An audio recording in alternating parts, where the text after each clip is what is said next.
Mission of the ചർച്ചിന്റെ മലയാളത്തിലുള്ള രണ്ടാമത്തെ ക്ലാസ്സാണിത്. എന്നാൽ ഈ സമയം നമ്മൾ കുവൈറ്റിൽ നിന്ന് ജോയിൻ ചെയ്യുന്ന സഹോദരി സഹോദരന്മാരെയും കൂടെ ഉദ്ദേശിച്ചാണ് നമ്മൾ ഈ ഒരു ക്ലാസ് ക്രമീകരിക്കുന്നത്.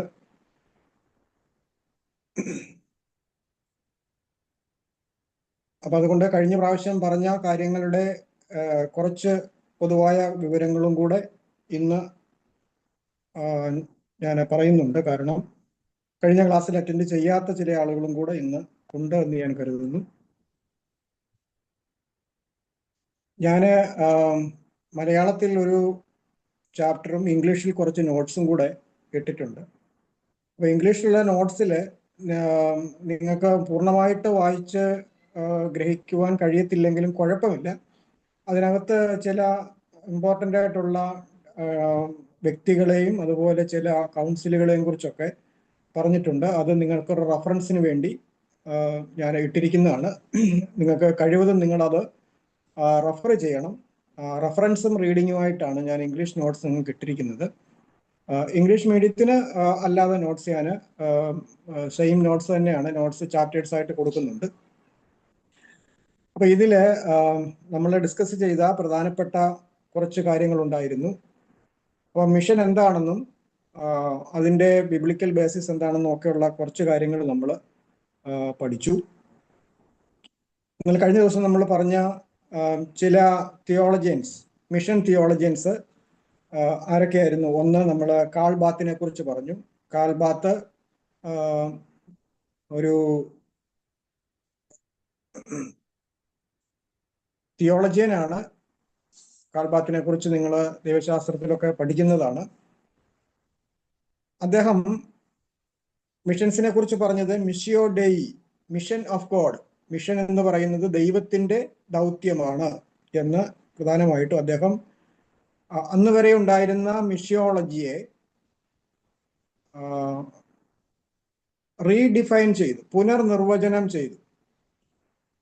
അപ്പോൾ അദ്ദേഹത്തെക്കുറിച്ച് ഉള്ള കുറച്ച് കാര്യങ്ങൾ നമ്മളിവിടെ നമുക്ക് ഇംഗ്ലീഷ് നോട്ട്സിൻ്റെ അവസാനം നമുക്ക് ഞാൻ കൊടുത്തിട്ടുണ്ട്.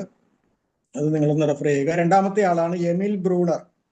എമിൽ ബ്രൂണർ പറഞ്ഞ ഒരു പ്രസിദ്ധമായ വചനമുണ്ട്. The church exist by mission just as fire exist by burning. Malayalam നോട്ട്സിൻ്റെ ആരംഭത്തിൽ ഞാൻ അത് മലയാളത്തിൽ കൊടുത്തിട്ടുണ്ട്. അഗ്നി എങ്ങനെയാണോ അതിൻ്റെ ജ്വാലയാൽ നിലനിൽക്കുന്നത്, അതുപോലെയാണ് സഭ മിഷനിൽ നിലനിൽക്കുന്നത്. സഭ മിഷൻ മൂലമാണ് നിലനിൽക്കുന്നത് എന്ന് നമുക്ക് അവിടെ കാണുവാൻ കഴിയും. അതുപോലെ ജോൺ സ്റ്റോട്ടിനെ കുറിച്ച് പറഞ്ഞിരുന്നു. ജോൺ സ്റ്റോട്ടിൻ്റെ മിഷിയോളജിക്കൽ തോട്ട്സ് നമ്മൾ കുറച്ചും കൂടെ കഴിഞ്ഞ് നമ്മൾ പഠിക്കുന്നുണ്ട്. ഇന്നത്തെ ഈ ഒരു കാലഘട്ടത്തിലെ ഒരു വലിയ മിഷിയോളജിസ്റ്റാണ് അദ്ദേഹം. Christian mission in the modern world എന്ന് പറയുന്ന ഒരു ഗ്രന്ഥം അദ്ദേഹത്തിൻ്റെതുണ്ട്. മറ്റ് പല ഗ്രന്ഥങ്ങളുണ്ട്, ധാരാളം പുസ്തകങ്ങളുണ്ട്. അതിൽ മിഷൻസിൽ ഏറ്റവും പ്രാധാന്യമുള്ള ഒരു പുസ്തകമാണ് മിഷൻ. അത് അദ്ദേഹം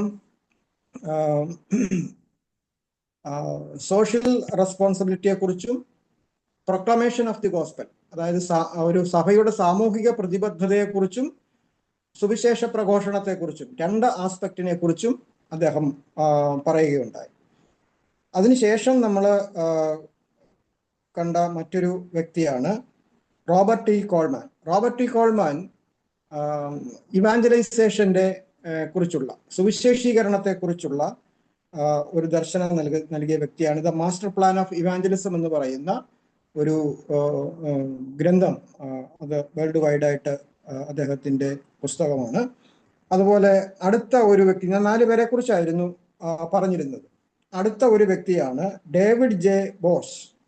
David J Bosch, DAVID, David, JBOSCH, David J Bosch. ഇദ്ദേഹം 20-ാം നൂറ്റാണ്ടിൽ വളരെ സ്വാധീനം ചെയ്തിട്ടുള്ള മിഷൻ ചിന്തകനാണ്, ദൈവശാസ്ത്രജ്ഞനാണ്. അദ്ദേഹത്തെ നമുക്ക്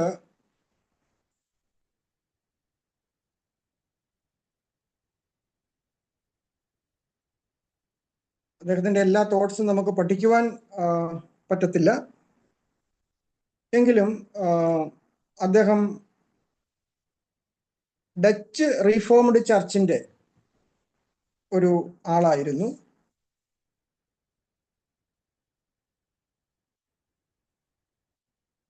അദ്ദേഹം ധാരാളം മിഷനെ കുറിച്ച് ധാരാളം പഠനങ്ങൾ നടത്തുകയും ധാരാളം എഴുതുകയും ചെയ്തു. അദ്ദേഹത്തെ കുറിച്ചുള്ള കാര്യങ്ങൾ നമുക്ക് പഠിച്ചു വരുന്ന സമയത്ത് നമുക്ക് പഠിക്കാം. അതുപോലെ ആറാമത്തെ ഒരു വ്യക്തിയാണ് ഗസ്റ്റാവ് അഡോൾഫ് വാർനക് എന്ന് പറയുന്ന ഒരു ആളാണ്. അദ്ദേഹം ആണ് ആദ്യത്തെ ജർമ്മൻ മിഷിയോളജിക്കൽ ജേണൽ സ്റ്റാർട്ട് ചെയ്തത് അദ്ദേഹമാണ്. സാറേ അതിന്റെ സ്പെല്ലിംഗ് ഒന്ന് പറയുമോ അദ്ദേഹത്തിന്റെ?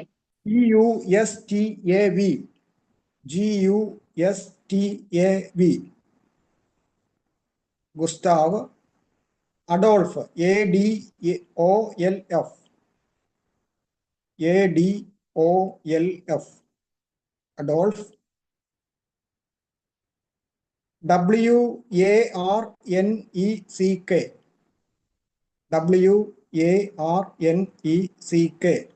വാർനക്, ഗുസ്താവ് അഡോൾഫ് വാർനക്. അദ്ദേഹം ജർമ്മൻ മിഷൻ കമ്മിറ്റികളിലൊക്കെ ഉണ്ടായിരുന്ന ആളാണ്. He held the first university chair in missiology at Halle യൂണിവേഴ്സിറ്റിയിൽ മിഷൻസിലെ ചെയർ സ്ഥാപിച്ചത് അദ്ദേഹമാണ് എന്ന് നമുക്ക് കാണാൻ കഴിയും. ഇനി ലെസ്ലി ന്യൂബിഗിൻ എന്ന് പറയുന്ന ഒരു പ്രധാനപ്പെട്ട ആളുണ്ട്. ലെസ്ലി ന്യൂബിഗിൻ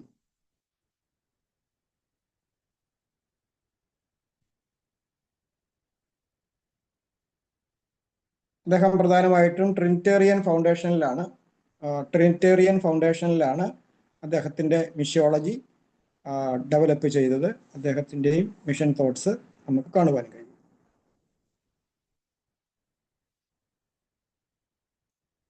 അടുത്ത ഒരു പ്രധാനപ്പെട്ട കാര്യം മേജർ എക്യുമെനിക്കൽ മിഷൻ കോൺഫറൻസസ്. നമ്മൾ സഭാ ചരിത്രം പഠിച്ചപ്പോൾ നമ്മൾ ധാരാളം സുന്നഹദോസുകളെ കുറിച്ച്, കൗൺസിലുകളെ കുറിച്ച് നമ്മൾ പല വിഷയങ്ങളുടെ ഇടയ്ക്ക് നമ്മൾ പഠിക്കുന്നുണ്ടായിരുന്നു. അതായത് നിക്യ സുന്നഹദോസ്, എഫെസോസ് സുന്നഹദോസ്, കൽക്കദോന്യൻ സുന്നഹദോസ്, ഇങ്ങനെയൊക്കെയുള്ള സുന്നഹദോസുകളെ കുറിച്ച് നമ്മൾ ധാരാളം സഭാചരിത്രത്തിൽ പഠിക്കാറുണ്ട്. എന്നാൽ 19ഉം 20ഉം നൂറ്റാണ്ടുകളിൽ മിഷൻസിനെ കുറിച്ചുള്ള അവബോധം ഉണ്ടായതിനു ശേഷം വളരെ പ്രസിദ്ധങ്ങളായ, സ്വാധീനം ചെലുത്തിയിട്ടുള്ള മിഷൻ കോൺഫറൻസുകൾ നടന്നു. അതിലേറ്റവും പ്രധാനപ്പെട്ട കോൺഫറൻസാണ് 1910 എഡിൻബർഗിൽ നടന്ന മിഷൻ കോൺഫറൻസ്. 1910 എഡിൻബർഗിൽ നടന്ന എഡിൻബർഗ് കോൺഫറൻസ്. ഇത് നമ്മുടെ മിഷൻസിനെ കുറിച്ച് പഠിക്കുമ്പോൾ നമ്മൾ ഈ ഒരു കാര്യം, ഈ ടെർമിനോളജികൾ, ഇതെന്ന് നടന്നതാണ്, ഏത് സ്ഥലത്ത് നടന്നു, ഇതിനെക്കുറിച്ചെല്ലാം നമുക്കൊരു ധാരണ ഉണ്ടാകാൻ വേണ്ടിയാണ് ഈ ഇൻട്രൊഡക്ടറി പാർട്ടിൽ ഞാൻ ഈ കാര്യം പറയുന്നത്. അപ്പോൾ എഡിൻബർഗ് കോൺഫറൻസ് 1910 നടന്നത്. 1928 ജെറുസലേം കോൺഫറൻസ് നടന്നു. ജെറുസലേം കോൺഫറൻസ് പിന്നീടുള്ള ഒരു പ്രധാനപ്പെട്ട കോൺഫറൻസ് ആണ് താമ്പരം. നിങ്ങൾ ചില ഗ്രന്ഥങ്ങൾ വായിക്കുമ്പോൾ നിങ്ങൾക്ക് താമ്പരം കൗൺസിലിനെ കുറിച്ച് ഒരു പക്ഷെങ്കിൽ നിങ്ങൾക്ക് വായിക്കുവാൻ കഴിയും. താമ്പരം കോൺഫറൻസ് 1938 നടന്നത്. അതുപോലെ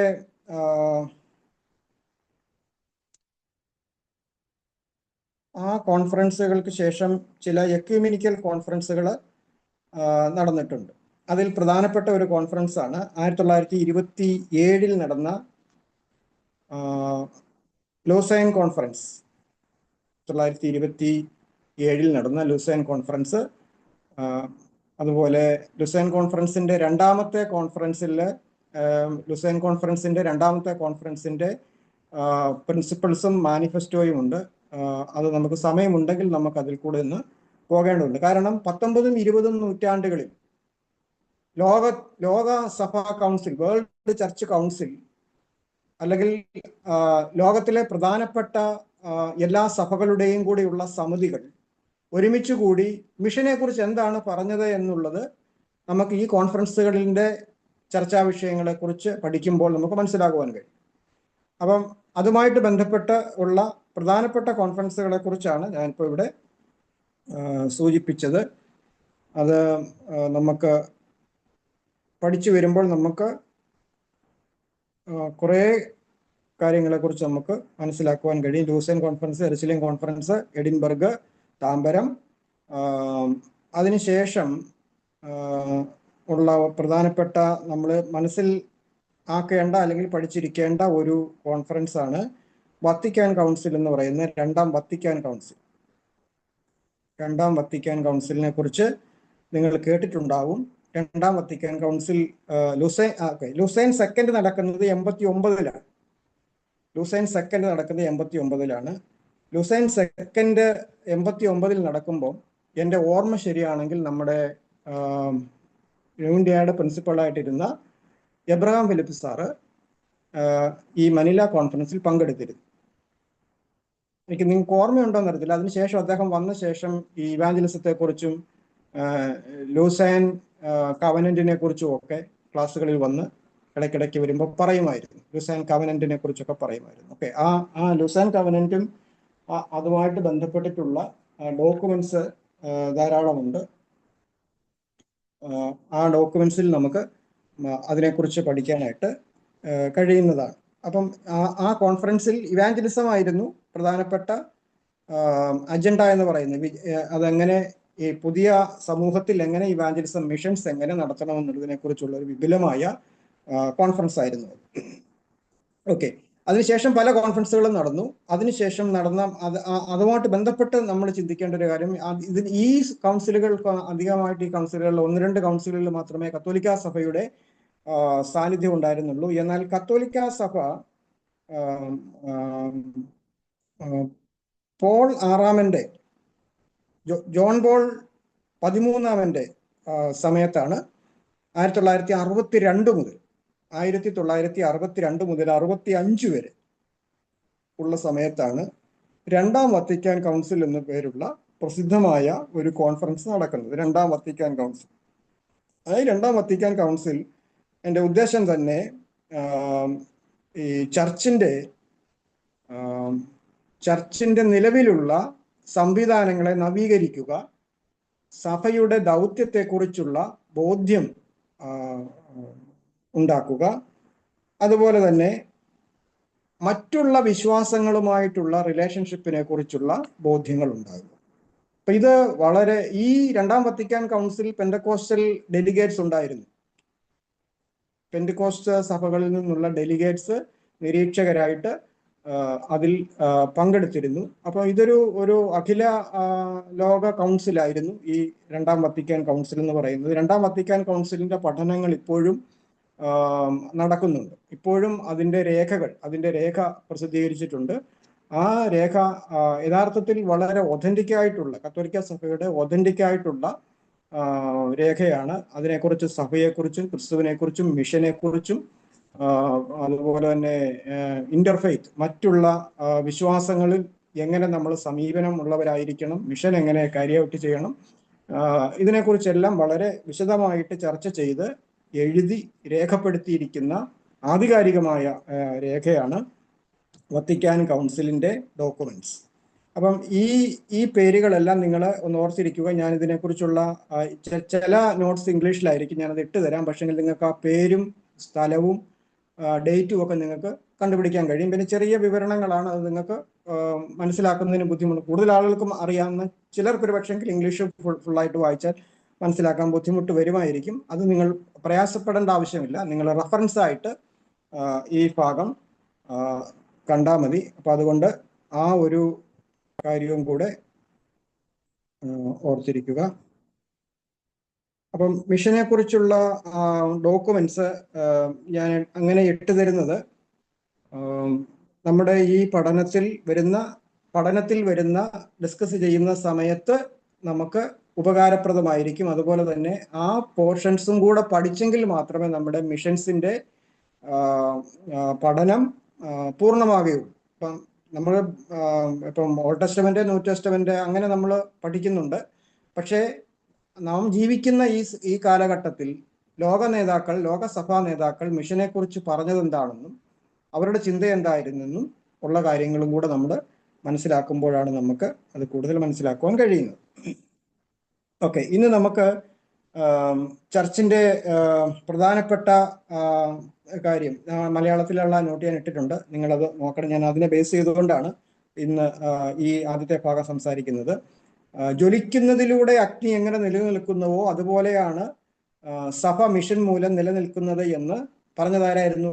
എമിൽ ബ്രൂണർ പറഞ്ഞിട്ടുള്ള പ്രശസ്തമായ മിഷന്റെ നിർവചനം നമുക്ക് കാണുവാനായിട്ട് കഴിയും.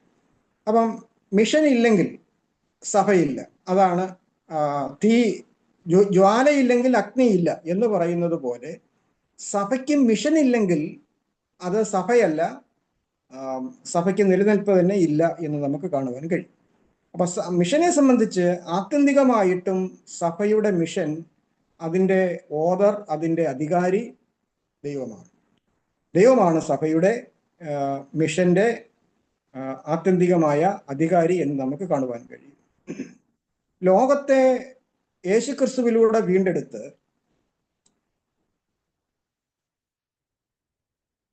മനുഷ്യത്വത്തിന്റെ പൂർണ്ണതയിലേക്ക് അവനെ നയിച്ച് നിത്യതയിൽ എത്തിക്കുക എന്നുള്ള ദൈവിക പദ്ധതി, ആ പദ്ധതി പിതാവിൻ്റെയും പുത്രന്റെയും പരിശുദ്ധാത്മാവിൻ്റെയും പദ്ധതിയാണ്. പിതാവും പുത്രനും പരിശുദ്ധാത്മാവും അതിനകത്ത് ഇൻവോൾവ്ഡ് ആണ്. നമുക്ക് ത്രിയേക ദൈവം എന്ന് പറയുന്ന ആ തൃത്വത്തെ ഉപേക്ഷിച്ചുകൊണ്ട് നമുക്ക് ദൈവത്തിന്റെ ഒരു പദ്ധതിയെയും നമുക്ക് കാണുവാൻ കഴിയത്തില്ല. അപ്പം പിതാവും പുത്രനും പരിശുദ്ധാത്മാവും ഒരുമിച്ച് ഇൻവോൾവ്ഡ് ആയിട്ടുള്ള രക്ഷാകരമായ ആ പദ്ധതിയാണ് ദൈവത്തിന്റെ മിഷൻ എന്ന് നമുക്ക് കാണുവാൻ കഴിയും. അത് ലോകത്തിൽ നിർവഹിക്കുവാൻ ദൈവത്തിന്റെ സ്വർഗീയ പദ്ധതികൾ ഭൂമിയിൽ നിർവഹിക്കുവാൻ ദൈവം ഭൂമിയിലാക്കി വച്ചിരിക്കുന്ന പ്രസ്ഥാനമാണ്, ദൈവം ആരംഭിച്ച ജീവൽ സ്ഥാപനമാണ് സഭ എന്ന് നമുക്ക് കാണുവാനായിട്ട് കഴിയും. ഇപ്പൊ സഭയുടെ ദൗത്യ നിർവഹണം എന്ന് പറയുന്നത് കാലത്തെയും ദേശത്തെയും സംസ്കാരങ്ങളെയും പശ്ചാത്തലങ്ങളെയും എല്ലാം ഉൾക്കൊണ്ടുകൊണ്ടുള്ള ഒരു മിഷനാണ്. അത് സാർവലൗകികമാണ്. കാരണം ഒരു ദേശത്തിന് വേണ്ടിയുള്ളതല്ല, മുഴു ലോകത്തിന് വേണ്ടിയുള്ള ദൈവത്തിന്റെ പദ്ധതിയാണ് എന്ന് കാണുവാൻ കഴിയും. അപ്പൊ ആ ഒരു പദ്ധതിയിൽ എങ്ങനെയാണ് നമുക്ക് പങ്കാളികളാകുവാൻ കഴിയുന്നത്? ദൈവത്തിന്റെ പദ്ധതിയിൽ സഭാജനങ്ങൾ എങ്ങനെ പങ്കാളികളാകുവാൻ കഴിയും എന്നുള്ള അന്വേഷണമാണ് സഭയുടെ മിഷനെ കുറിച്ചുള്ള പഠനം എന്ന് നമുക്ക് മനസ്സിലാക്കുവാൻ കഴിയും. അതിൽ പ്രധാനപ്പെട്ട കാര്യം, പിതാവ് എന്നെ അയച്ചതുപോലെ ഞാൻ നിങ്ങളെ അയക്കുന്നു എന്നാണ് ശിഷ്യന്മാരോട് കർത്താവ് പറയുന്നത്. അപ്പൊ അതാണ് ചർച്ച് മിഷന്റെ അടിസ്ഥാനമെന്ന് പറയുന്നത്. അതാണ്. അപ്പൊ പിതാവ് എങ്ങനെയാണോ പുത്രനെ അയച്ചത് അതുപോലെ ശിഷ്യന്മാരെ ലോകത്തിലേക്ക് അയക്കുന്നു. സഭ ലോകത്തിലേക്ക് ദൗത്യത്തിനായി നിയോഗിക്കപ്പെടുന്നത് പുത്രൻ എങ്ങനെയാണോ ഭൂമിയിലേക്ക് നിയോഗിക്കപ്പെട്ടത് അതുപോലെ തന്നെയാണ്. അപ്പൊ രണ്ടിന്റെ നിയോഗം ദൈവത്തിൽ നിന്നാണ്, പിതാവായ ദൈവത്തിങ്കിൽ നിന്നാണ് എന്ന് നമുക്ക് കാണുവാൻ കഴിയും. അപ്പം ഇനിയും ഈ നിയോഗം ആണ് ഈ നൂറ്റാണ്ടുകളിലെല്ലാം കർത്താവിന്റെ ശിഷ്യന്മാര് എല്ലാ നൂറ്റാണ്ടുകളിലും നിവർത്തിച്ചു വന്നത്. ഈ കാലങ്ങളിലെല്ലാം നിവർത്തിച്ചു വന്നത് ഈ മിഷനായിരുന്നു സഭയ്ക്കുണ്ടായിരുന്നത്. എന്നാൽ സഭ ചില കാലഘട്ടങ്ങളിൽ സഭയുടെ ദൗത്യം മറന്നുപോയിട്ടുണ്ട്. ദൗത്യം മറന്നുപോവുകയും ദൈവവചനത്തിന് കീഴ്പ്പെടാതിരിക്കുകയും ഒക്കെ ചെയ്ത ഒരു കാലഘട്ടം സഭയ്ക്ക് ഉണ്ടായിരുന്നു. അപ്പൊ നമുക്ക് മിഷൻ ഹിസ്റ്ററി നമ്മളൊന്ന് ഓടിച്ചു നോക്കുന്നുണ്ട്. അപ്പൊ അതിൽ നിന്ന് നമുക്ക് മനസ്സിലാകും ഏതെല്ലാം ഘട്ടത്തിലാണ് സഭ ദൗത്യത്തിന്റെ അനുഭവങ്ങളില്ലാതെ പോയത്. അതിനുശേഷം എങ്ങനെയാണ് അതിലേക്കുള്ള റിവൈവലിലേക്ക് സഭ വന്നത് എന്നുള്ളതിനെ കുറിച്ച് നമുക്ക് ചുരുക്കമായിട്ട് ആ മിഷൻ ഹിസ്റ്ററിയെ കുറിച്ചുള്ള ഒരു പോർഷൻ കൂടെ നമ്മൾ പെട്ടെന്ന് നമുക്ക് നോക്കാം. ഇതാണ് സഭയുടെ മിഷനെ കുറിച്ചുള്ള ഏകദേശമായിട്ടുള്ള ഒരു കാര്യം. അപ്പൊ ഞാൻ പറഞ്ഞായിരുന്നു, മിഷന്റെ നിർവചനം എന്ന് പറയുന്നത് എന്തായിരുന്നു? ലാറ്റിൻ ഭാഷയിൽ മിറ്റോ എന്ന് പറയുന്ന പദത്തിന് അതിന്റെ അർത്ഥമെന്ന് പറയുന്നത് അപ്പോസ്റ്റലോ എന്നുള്ള വാക്ക് തന്നെയാണ്. ഗ്രീക്ക് ഭാഷയിൽ അപ്പോസ്റ്റലോ എന്ന് പറയുന്ന വാക്ക് തന്നെയാണ് മിഷന് വേണ്ടി ലാറ്റിൻ ഭാഷയിൽ ഉപയോഗിച്ചിരിക്കുന്നത്. മിറ്റോയിൽ നിന്നാണ് മിഷൻ ഉണ്ടായത്. അപ്പോസ്റ്റലോയിൽ നിന്നാണ് അപ്പോസ്തലൻ എന്നുള്ള വാക്കുണ്ടായത്. ഇത് രണ്ടും അധികാരപ്പെടുത്തി അയക്കുന്നതിനെ കുറിക്കുന്നതാണ്. ഒരു ദൗത്യത്തിന് വേണ്ടി അയക്കുന്നതിനെയാണ് ഇത് രണ്ടും പറയുന്നത് എന്ന് നമുക്ക് കാണുവാൻ കഴിയും. അതുകൊണ്ട് സുവിശേഷ വേല, പ്രേക്ഷിത പ്രവർത്തനം, അതിന്റെ നിയോഗം, സാക്ഷ്യം എന്നിങ്ങനെ വ്യത്യസ്തങ്ങളായ അർത്ഥത്തിൽ ഈ പദം നമുക്ക് ഉപയോഗിച്ചിട്ടുള്ളതായിട്ട് കാണുവാൻ കഴിയും. അപ്പം ഇനിയും നമ്മൾ ഭാഗം നമ്മൾ കഴിഞ്ഞ പ്രാവശ്യം നമ്മൾ ചിന്തിച്ചതിൽ നിന്ന് കുറച്ചുകൂടെ വ്യത്യസ്തമായിട്ട് നമ്മൾ നോക്കുമ്പം നമുക്ക് കാണുവാൻ കഴിയുന്നത് മിഷൻ ദൈവശാസ്ത്രമാണ്. മിഷൻ ദൈവശാസ്ത്രം മിഷിയോളജി എന്നാണ് അതിനെക്കുറിച്ച് പറയുന്നത്.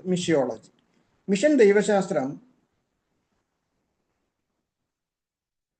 മിഷനെ കുറിച്ചുള്ള ഐഡിയോളജിക്കലും തിയോളജിക്കലുമായിട്ടുള്ള ആശയരൂപീകരണത്തിലൂടെ സംഭവിച്ചിട്ടുള്ള ഒരു കാര്യമാണ്. അപ്പം മിഷൻ പ്രവർത്തനത്തിൻ്റെ സ്റ്റാൻഡേർഡ്, അതിൻ്റെ പദ്ധതികൾ, അതിൻ്റെ ഐഡിയോളജി, അതിൻ്റെ ബൈബിൾ ബേസിസ്, ഇതിനെക്കുറിച്ചെല്ലാമുള്ള ഒരു ദൈവശാസ്ത്ര ശാഖയാണ് മിഷൻ ദൈവശാസ്ത്രം എന്ന് പറയുന്നത്.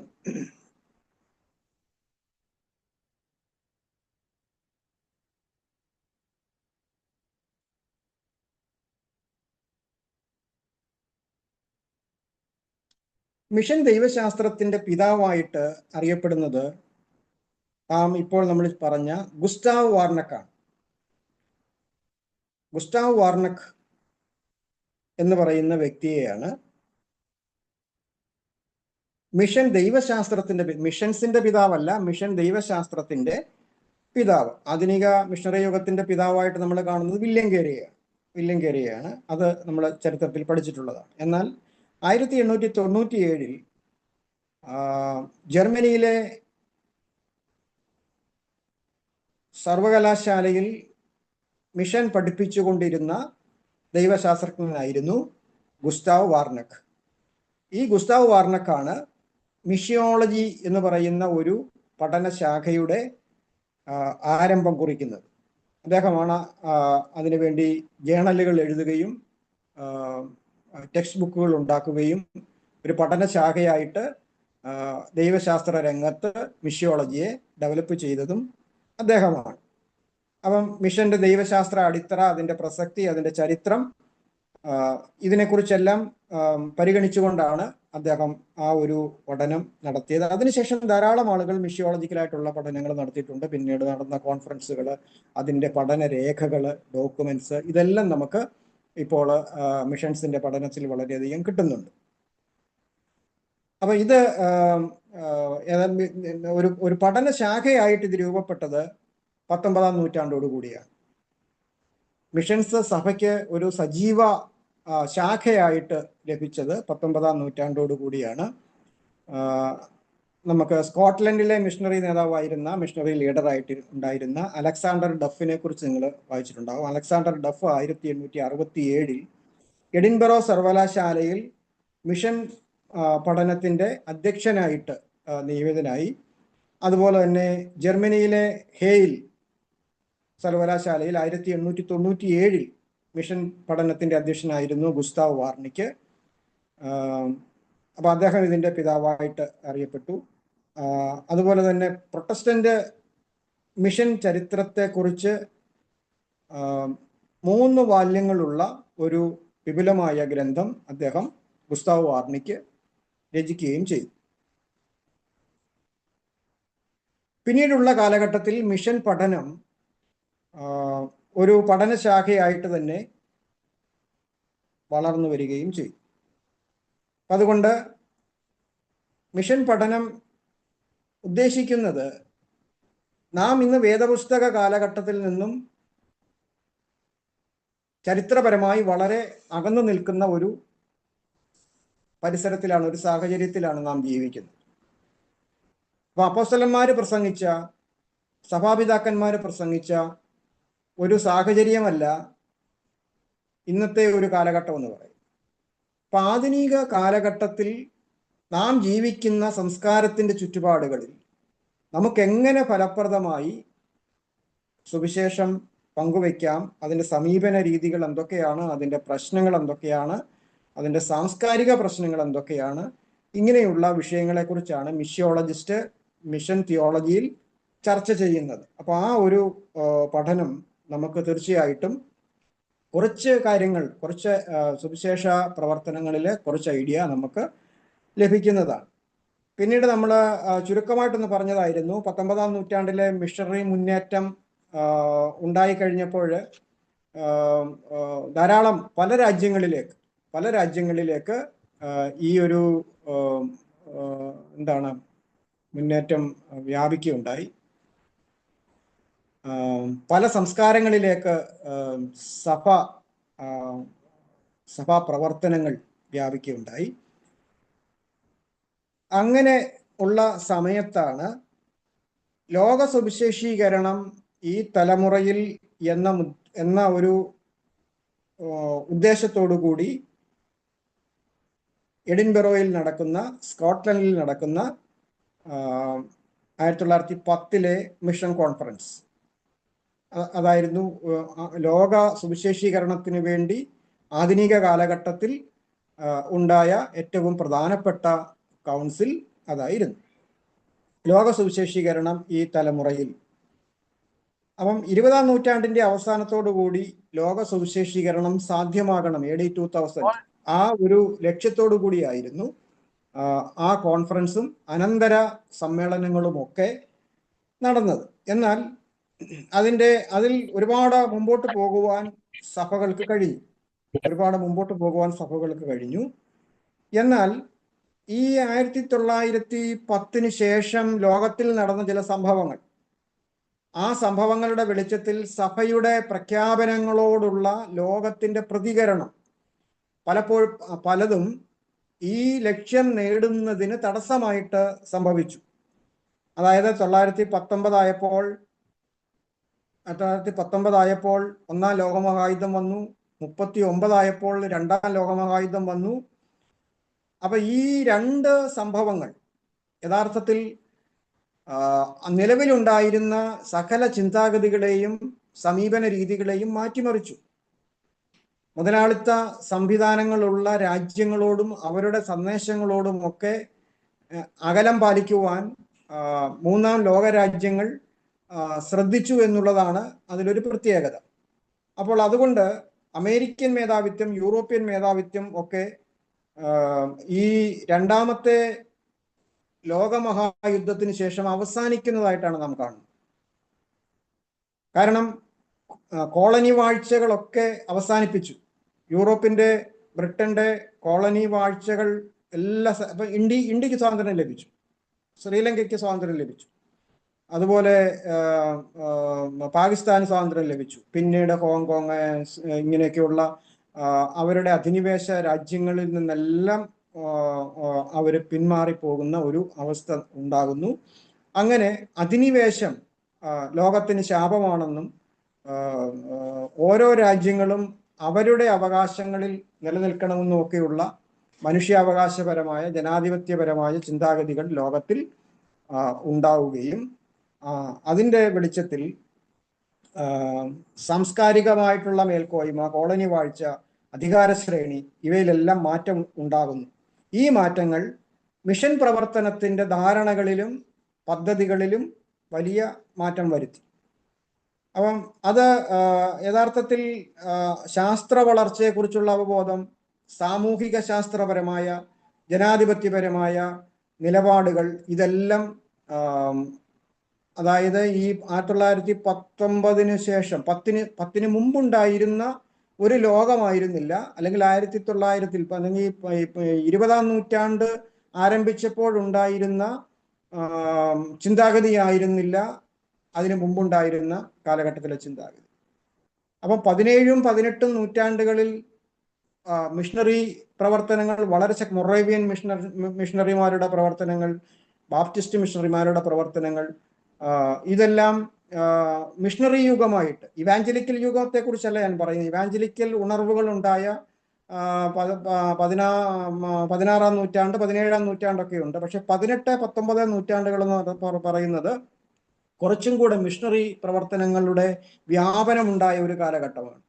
പക്ഷെ ആ കാലഘട്ടം 20-ാം നൂറ്റാണ്ടിലേക്ക് വന്നപ്പോഴത്തേക്കും ആ ഒരു കാലഘട്ടത്തിന്റെ ചിന്താഗതി, അതിന്റെ വ്യാപനം എല്ലാം കുറച്ചുകൂടെ വ്യത്യസ്തമായി തീരുന്ന ഒരു സാഹചര്യമാണ് മിഷണറി ലോകത്തിന് ഉണ്ടായത് എന്ന് കാണുവാൻ കഴിയും. ഇപ്പം നമുക്കറിയാം, ഞാൻ ഈ പറഞ്ഞു വരുന്ന വലിയ തത്വങ്ങളൊന്നുമല്ല, വളരെ സിമ്പിളായിട്ടുള്ള കാര്യമാണ് പറയുന്നത്. ലോകത്തിന്റെ ജനാധിപത്യ സംവിധാനം അനുസരിച്ച് നമുക്കറിയാം, ഇന്ന് ഒരുപക്ഷെ ഒരു 10 വർഷം മുമ്പ് കേരളത്തിലെ കൺവെൻഷനുകളിൽ വിദേശ രാജ്യങ്ങളിൽ, ആഫ്രിക്കയിൽ നിന്നോ അമേരിക്കയിൽ നിന്നോ യൂറോപ്പിൽ നിന്നോ ഉള്ള മിഷണറിമാർക്ക് വന്ന് പ്രസംഗിക്കാമായിരുന്നു. എന്നാൽ അത് കുറച്ചു കാലം മുമ്പ് ആ ഒരു കാര്യത്തിന് വളരെയധികം അങ്ങനെയുള്ള വിസ ലഭിക്കത്തില്ല. കോൺഫറൻസ് വിസ ലഭിച്ചാലും അവർക്ക് പ്രൈവറ്റ് ആയിട്ടുള്ള ടീച്ചിങ്ങോ എന്തെങ്കിലും എടുക്കുക, അങ്ങനെയുള്ള വിസ കിട്ടാൻ പാടാണ് ഇന്ത്യയുടെ കാര്യമാണ് ഞാൻ പറയുന്നത്. പിന്നീട് ഇങ്ങോട്ട് വന്നു കഴിഞ്ഞപ്പോൾ ഒരു 5 വർഷമെങ്കിലും ആയിക്കാണും. 5 വർഷമാണോന്ന് എനിക്ക് കറക്റ്റ് അറിയില്ല, ഞാൻ ഉദ്ദേശം പറയുകയാണ്. വിദേശത്ത് താമസിക്കുന്ന ഇന്ത്യക്കാർ, വിദേശ പൗരത്വമുള്ളവരോ സ്ഥിരതാമസമായിട്ടുള്ളവരുമായിട്ടുള്ള PR ഒക്കെയുള്ള ഇന്ത്യക്കാര് ഈ കൺവെൻഷനുകളിൽ എന്ത് ചെയ്യാൻ പാടില്ല, അവര് ഇവിടെ വിസിറ്റ് ചെയ്യുമ്പോൾ പ്രസംഗിക്കുവാൻ പാടില്ല. അപ്പം അതും ഒരു വലിയ വിലക്കായിട്ട് വന്നു. അപ്പൊ അങ്ങനെ പ്രസംഗിച്ചിട്ടുള്ള ചില ആളുകളുടെ പേരിൽ ഇപ്പോഴും കേസുണ്ട്. അറിയാൻ വയ്യാതെ വന്ന് പ്രസംഗിച്ചു പോയി. പക്ഷെങ്കിൽ നമ്മുടെ നല്ല സഹോദരന്മാർ തന്നെ എന്ത് ചെയ്തു, കംപ്ലൈന്റ് ചെയ്തു. അങ്ങനെയാണ് അവർക്ക് കേസുണ്ടായത്. അല്ലാതെ സുവിശേഷ വിരോധികൾ കൊടുത്ത കംപ്ലൈന്റിലല്ല, വിശ്വാസികൾ തന്നെ കൊടുത്ത കംപ്ലൈന്റിലാണ് അവരുടെ പേരിലൊക്കെ കേസുണ്ട്. അതുകൊണ്ട് ഈ 2 വർഷമായിട്ട് നടക്കുന്ന പല കൺവെൻഷനുകളിലും വിദേശ മലയാളികളോ വിദേശികളോ പ്രസംഗിക്കുന്നില്ല. അപ്പം അത് പൊളിറ്റിക്കലായിട്ട് വന്നിട്ടുള്ള ഒരു വ്യതിയാനമാണ്. പിന്നീട് ഉള്ള റിലീജിയസും കൾച്ചറലുമായിട്ടുള്ള വ്യതിയാനം നമുക്ക് നോർത്ത് ഇന്ത്യയിൽ താമസിക്കുന്ന നിങ്ങൾക്കറിയാം. ഇപ്പോൾ ഇവാഞ്ചലിസ്റ്റുകൾക്ക് വെളിയിലിറങ്ങി പരസ്യങ്ങൾ നടത്തുവാൻ പല സ്ഥലങ്ങളിലും പറ്റുന്നില്ല. പല സ്ഥലങ്ങളിലും പരസ്യമായ സുവിശേഷ പ്രവർത്തനം പറ്റുന്നില്ല. അതുപോലെ തന്നെ ചില പ്രത്യേക മേഖലകളിൽ, ഇപ്പം ഛത്തീസ്ഗഡിലുള്ള ആദിവാസി മേഖലകളിൽ വലിയ ബോർഡ് അവർ എഴുതി വെച്ചു, പാസ്റ്റർമാരെവിടെ, വിദേശികളും പാസ്റ്റർമാർക്കും പ്രവേശനമില്ല. കാരണം അവർ ചിന്തിക്കുന്നത് അവരുടെ കൾച്ചറിനെ, അവരുടെ തനിമയെ നഷ്ടപ്പെടുത്തുന്ന ഒരു സമൂഹമായിരിക്കാം ഇത്. അത് പെന്തക്കോസ്തുകാരെ മാത്രം ഉദ്ദേശിച്ചല്ല, കാത്തലിക്സിനെയും എല്ലാ ആളുകളെ ഉദ്ദേശിച്ചുകൊണ്ടുള്ള ഒരു ഇതാണ്. അപ്പൊ മതത്തിന്റെ ഒരു അധിനിവേശമായിട്ടും അതൊരു രാഷ്ട്രീയ ഇടപെടലായിട്ടൊക്കെ വ്യാഖ്യാനിക്കപ്പെടുന്ന ഒരു സാഹചര്യം നമുക്കുണ്ട്. അപ്പൊ അങ്ങനെ ഉള്ള ഒരു പ്രതിസന്ധി ഇന്ന് മിഷൻസ് നേരിടുന്നുണ്ട്. അതുപോലെ മറ്റൊന്നാണ് വർദ്ധിച്ചു വരുന്ന സാമ്പത്തിക അസമത്വം. ഇന്ന് വിവേചനങ്ങൾ ധാരാളമുള്ള ഒരു സമൂഹത്തിലാണ് നമ്മൾ ജീവിക്കുന്നത്. പ്രത്യേകിച്ചും ദാരിദ്ര്യം, വംശീയത, മതപരമായ വേർതിരിവുകള്, ജാതീയമായ വിവേചനങ്ങള്, ഇതെല്ലാം മിഷണറി പ്രവർത്തനത്തെയും വളരെയധികം ബാധിക്കുകയും ഒക്കെ ചെയ്തിട്ടുണ്ട്. അപ്പം മിഷണറിമാര് അനീതിക്കും ചൂഷണത്തിനും എതിരെയുള്ള മിഷണറി സമീപനം നടത്തിയിട്ടുണ്ട്. കേരളത്തിൽ ജാതീയതയ്ക്കെതിരെയും അടിമത്തത്തിനെതിരെയും ഒക്കെ മിഷണറിമാരാണ് പ്രവർത്തിച്ചത്. വിദ്യാഭ്യാസ സമ്പ്രദായങ്ങൾ തന്നെ, ഇപ്പം ഞാൻ കഴിഞ്ഞ ദിവസം യാത്ര ചെയ്തപ്പോൾ പെട്ടെന്ന് എൻ്റെ മനസ്സിൽ വന്ന ഒരു കാര്യമാണ്, SNV സംസ്കൃത സ്കൂൾ എന്ന് പറയുന്ന ഒരു സ്കൂൾ തിരുവല്ലയിലുണ്ട്. ഒരുപക്ഷെ നിങ്ങൾ കണ്ടിട്ടില്ല. അത് SNDPയുടെ സ്കൂളാണ്. SNDP സ്ഥാപിക്കുന്നത് ശ്രീനാരായണ ഗുരുവിന് ശേഷം ഡോക്ടർ പൽപ്പുവും കുമാരനാശാനും ഒക്കെ കൂടി ചേർന്നാണ്. ആ നവോത്ഥാന കാലഘട്ടത്തിലാണ് സംഭവിക്കുന്നത്. അപ്പം ശ്രീനാരായണ ഗുരുവിന്റെ കാലഘട്ടത്തിൽ ആളുകൾ, അതായത് ശൂദ്രൻ മുതലുള്ള ആളുകൾക്ക് സംസ്കൃതം പഠിക്കുവാനുള്ള അവകാശം ഉണ്ടായിരുന്നില്ല. അപ്പൊ ആ സമയത്ത് ആണ് ശ്രീനാരായണ ഗുരു സ്വന്തമായിട്ട് സംസ്കൃതം പഠിക്കുകയും സംസ്കൃതം പഠിപ്പിക്കുകയും ചെയ്തു. അതുപോലെ സ്വന്തമായിട്ട് ക്ഷേത്ര പ്രതിഷ്ഠകൾ നടത്തി. അപ്പം ഇതെല്ലാം സമൂഹത്തിൽ വളരെയധികം നവോത്ഥാനത്തിലേക്ക് നയിക്കുന്ന, അല്ലെങ്കിൽ അന്നത്തെ ചിന്താഗതിക്കെതിരെയുള്ളതായിരുന്നു. അപ്പം അതിന്റെ പിന്തുടർച്ചയായിട്ട് വന്നതാണ് ഈ SNDP സംസ്കൃത സ്കൂൾ, SNV സംസ്കൃത സ്കൂൾ എന്ന് പറയുന്നത്. അത് പലയിടങ്ങളിലും ഉണ്ട്, SN സംസ്കൃത സ്കൂൾ എന്ന് പറയുന്നതുണ്ട്. അപ്പം മലയാളം മാത്രമല്ല, സംസ്കൃതം, ഛന്ദസ്, വ്യാകരണം, നിരുക്തം, ജ്യോതിഷം, ഇങ്ങനെയുള്ള സംസ്കൃത പഠന വേദങ്ങൾ, ഇങ്ങനെയുള്ള പഠനശാഖകളെല്ലാം പഠിപ്പിക്കുന്ന സമ്പ്രദായം SNDPയുടെ നേതൃത്വത്തിൽ ഉണ്ടായി എന്നുള്ളതാണ്. അപ്പോൾ അതൊരിക്കലും അതിനു മുമ്പുണ്ടായിരുന്ന ഒരു സംസ്കാരത്തിൽ അത് അനുവദനീയമായിരുന്നില്ല. അപ്പോൾ അങ്ങനെ അതിന് പ്രചോദനമായത് എങ്ങനെയാണ്? ഇപ്പം യഥാർത്ഥത്തിൽ കേരളത്തിന്റെ നവോത്ഥാനത്തെക്കുറിച്ച് പഠിച്ചാൽ ശ്രീനാരായണ ഗുരു ആണ് കേരള നവോത്ഥാനത്തിന്റെ പ്രാരംഭകനായിട്ട്, അല്ലെങ്കിൽ അതിനോട് ചേർന്ന് വന്ന കുറെ നവോത്ഥാന നായകന്മാരുണ്ട്. അവരെയാണ് നമ്മൾ ഇന്ന് ചരിത്രത്തിൽ പഠിക്കുന്നത്. എന്നാൽ അതിനും എത്രയോ വർഷങ്ങൾക്ക് മുമ്പ് ചാവറ കുറിയാക്കോസ് എന്ന് പറയുന്ന ഒരു കർമ്മലിത്ത അച്ഛൻ, ഇപ്പം അദ്ദേഹത്തെ വിശുദ്ധനായിട്ടൊക്കെ പ്രഖ്യാപിക്കുക, അങ്ങനെയൊക്കെ ചെയ്തു. ഓക്കെ, അത് അവരുടെ സഭയുടെ കാര്യമാണ്. പക്ഷെ അദ്ദേഹം ഇവിടെ സംസ്കൃത സ്കൂളുകൾ തുടങ്ങി, ഇംഗ്ലീഷ് വിദ്യാഭ്യാസം തുടങ്ങി, സ്ത്രീകൾക്ക് വിദ്യാഭ്യാസം തുടങ്ങി. അപ്പൊ പള്ളിയോട് ചേർന്ന് പള്ളിക്കൂടങ്ങൾ സ്ഥാപിച്ച ആദ്യത്തെ വ്യക്തി എന്ന് പറയുന്നത് ചാവറ കുറിയാക്കോസ് അച്ഛനാണ്. അപ്പം അത് ഒരു കത്തോലിക്ക സഭയുടെ ഒരു മിഷണറി പ്രവർത്തനത്തിന്റെ ഭാഗമായിട്ട് ഡെവലപ്പ് ചെയ്ത് കൊണ്ടുവന്നതാണ്. അപ്പൊ അന്നത്തെ വിവേചനത്തിനെതിരെ അദ്ദേഹമാണ് ആരംഭകനായിട്ട്, അതായത് ഈ ഒരു വിവേചനത്തിനെതിരെ നിന്നത്. അതുപോലെ തന്നെ നമുക്കറിയാം, തിരുവിതാംകൂറിലും തമിഴ്നാടിന്റെ കന്യാകുമാരിയിലും ഒക്കെ പ്രവർത്തിച്ചു വന്ന മിഷണറിമാർ, അവര് ആ കാലഘട്ടത്തിൽ ഉണ്ടായിരുന്ന വിദ്യാഭ്യാസ സമ്പ്രദായത്തിന് വിരുദ്ധമായിട്ട് ഇംഗ്ലീഷ് വിദ്യാഭ്യാസം തുടങ്ങുന്നു, സ്ത്രീകൾക്ക് വിദ്യാഭ്യാസം കൊടുക്കുന്നു, സമൂഹം അകറ്റി നിർത്തിയ സമൂഹങ്ങളെ വിദ്യാഭ്യാസം കൊടുത്ത് മുന്നോട്ട് കൊണ്ടുവരാൻ വേണ്ടിയുള്ള എല്ലാ പരിശ്രമങ്ങളും നടത്തുന്നു. അപ്പം ഇതെല്ലാം ഇപ്പൊ ടാങ്കോബാർ മിഷനൊക്കെ അതിന്റെ ഭാഗമായിട്ട് വന്നതാണ്, തഞ്ചാവൂർ മിഷനൊക്കെ അതിന്റെ ഭാഗമായിട്ട് വന്നിട്ടുള്ള ഒരു മിഷണറി പ്രസ്ഥാനമാണ്. അപ്പോൾ ഇങ്ങനെ സാംസ്കാരികമായിട്ടുള്ള ഇടപെടലുകൾ മിഷണറിമാരുടെ ഭാഗത്തു നിന്നും ഉണ്ടായി. അപ്പം ഈ സാമ്പത്തികവും ആയിട്ടുള്ള അസമത്വവും വിവേചനവും ഒക്കെ നിലനിന്നിരുന്ന ഒരു കാലഘട്ടത്തിൽ അതിനെതിരെ പോരാടുവാൻ മിഷണറിമാർ തയ്യാറായി എന്നുള്ളതും മിഷണറിമാരുടെ സമീപനത്തിൽ വന്നിട്ടുള്ള ഒരു വ്യത്യസ്തമായ അനുഭവമായി നമുക്ക് കാണുവാൻ കഴിയും. അപ്പൊ ഇതെല്ലാം ഈ മിഷണറി പഠനത്തിൽ ഉൾക്കൊള്ളുന്ന കാര്യമാണ്. അപ്പൊ ഹിസ്റ്റോറിക്കൽ മിഷിയോളജി നമ്മൾ തീർച്ചയായിട്ടും അത് മനസ്സിലാക്കിയിരിക്കേണ്ട അത്യാവശ്യമുണ്ട്. ഓക്കെ, ഞാൻ അത്രയും കാര്യങ്ങൾ പറഞ്ഞത് നിങ്ങളുടെ മലയാളം നോട്ട് ഒന്ന് വായിക്കുക. മലയാളം നോട്ട് വായിച്ചാൽ നിങ്ങൾക്ക് ആ വിവരങ്ങൾ കിട്ടും. അപ്പൊ അതിനകത്തുള്ള ചില കൗൺസിലുകളെ കുറിച്ചുള്ളതുണ്ട്, അത് നിങ്ങൾ നോട്ട് ചെയ്ത് വെക്കുക. അതെല്ലാം വളരെ ഇമ്പോർട്ടൻ്റ് ആയിട്ടുള്ള കാര്യമാണ്. അടുത്ത ഒരു പാർട്ട് എന്ന് പറയുന്നത് മിഷൻ ഓഫ് ദി ചർച്ചിൽ, a brief history of Christian missions. Christian മിഷൻസിന്റെ ഒരു ചരിത്ര സംഗ്രഹം. ഹിസ്റ്ററി ഓഫ് മിഷൻസ് എന്ന് പറയുന്നത് ഒരു വിഷയം തന്നെയാണ്. അപ്പൊ ആ വിഷയത്തിലേക്ക് അത് സെപ്പറേറ്റ് ഒരു വിഷയമായിരിക്കും. അതിനെക്കുറിച്ച് നമ്മൾ പോകുന്നില്ല. എന്നാൽ ഇപ്പോൾ ഈ മിഷൻ പഠനത്തിൽ നമ്മൾ ആ ഒരു ചരിത്രത്തിന്റെ ഭാഗം നിങ്ങൾക്ക് ഇംഗ്ലീഷിലാണ് ഞാൻ ആ നോട്ട് ഇട്ടിരിക്കുന്നത്. അത് നിങ്ങൾ കഴിവതും നിങ്ങൾ വായിക്കാനായിട്ട് ശ്രമിക്കുക. എങ്കിലും ഞാൻ അതൊന്ന് വിശദീകരിച്ച് കഴിയുമ്പോൾ നിങ്ങൾക്ക് കുറച്ചും കൂടെ ആ ഭാഗം മനസ്സിലാക്കുവാൻ കഴിയും. Christian missions have been at the heart of the church's identity since its inception. Christian missions are not merely an optional activity for the church. They are the very heart of its identity and purpose, following directly from the command of Jesus Christ, "Go and make disciples of all Nations. അപ്പൊ സഭയ്ക്ക് missions എന്ന് പറയുന്നത് ഒരു optional അല്ല, വേണമെങ്കിൽ ചെയ്യാം അല്ലെങ്കിൽ മറ്റൊരു കാര്യം ചെയ്യാം എന്ന് പറയുന്ന ഒരു ഐച്ഛികമായിട്ടുള്ള ഒരു ഓപ്ഷണൽ ആയിട്ടുള്ള ഒരു കാര്യമല്ല സഭയും മിഷനും എന്ന് പറയുന്നത്. സഭയുടെ ഹാർട്ടാണ് മിഷൻ. സഭയുടെ ഹാർട്ടാണ് മിഷൻ. അപ്പൊ നമുക്ക് ഒരു കൈയില്ലെങ്കിലും ജീവിക്കാം, ഒരു കൈയില്ലെങ്കിലും ജീവിക്കാം, ഒരു കാലില്ലെങ്കിലും ജീവിക്കാം, പക്ഷെ ഹാർട്ട് ഇല്ലെങ്കിൽ ജീവിക്കാം. അപ്പം അതാണ് ഇവിടത്തെ ആ പിക്ചറൈസ് ചെയ്തതിന്റെ ഇമ്പോർട്ടൻസ്. അതാണ് ചർച്ചിന്റെ മിഷൻ എന്ന് പറയുന്നത്.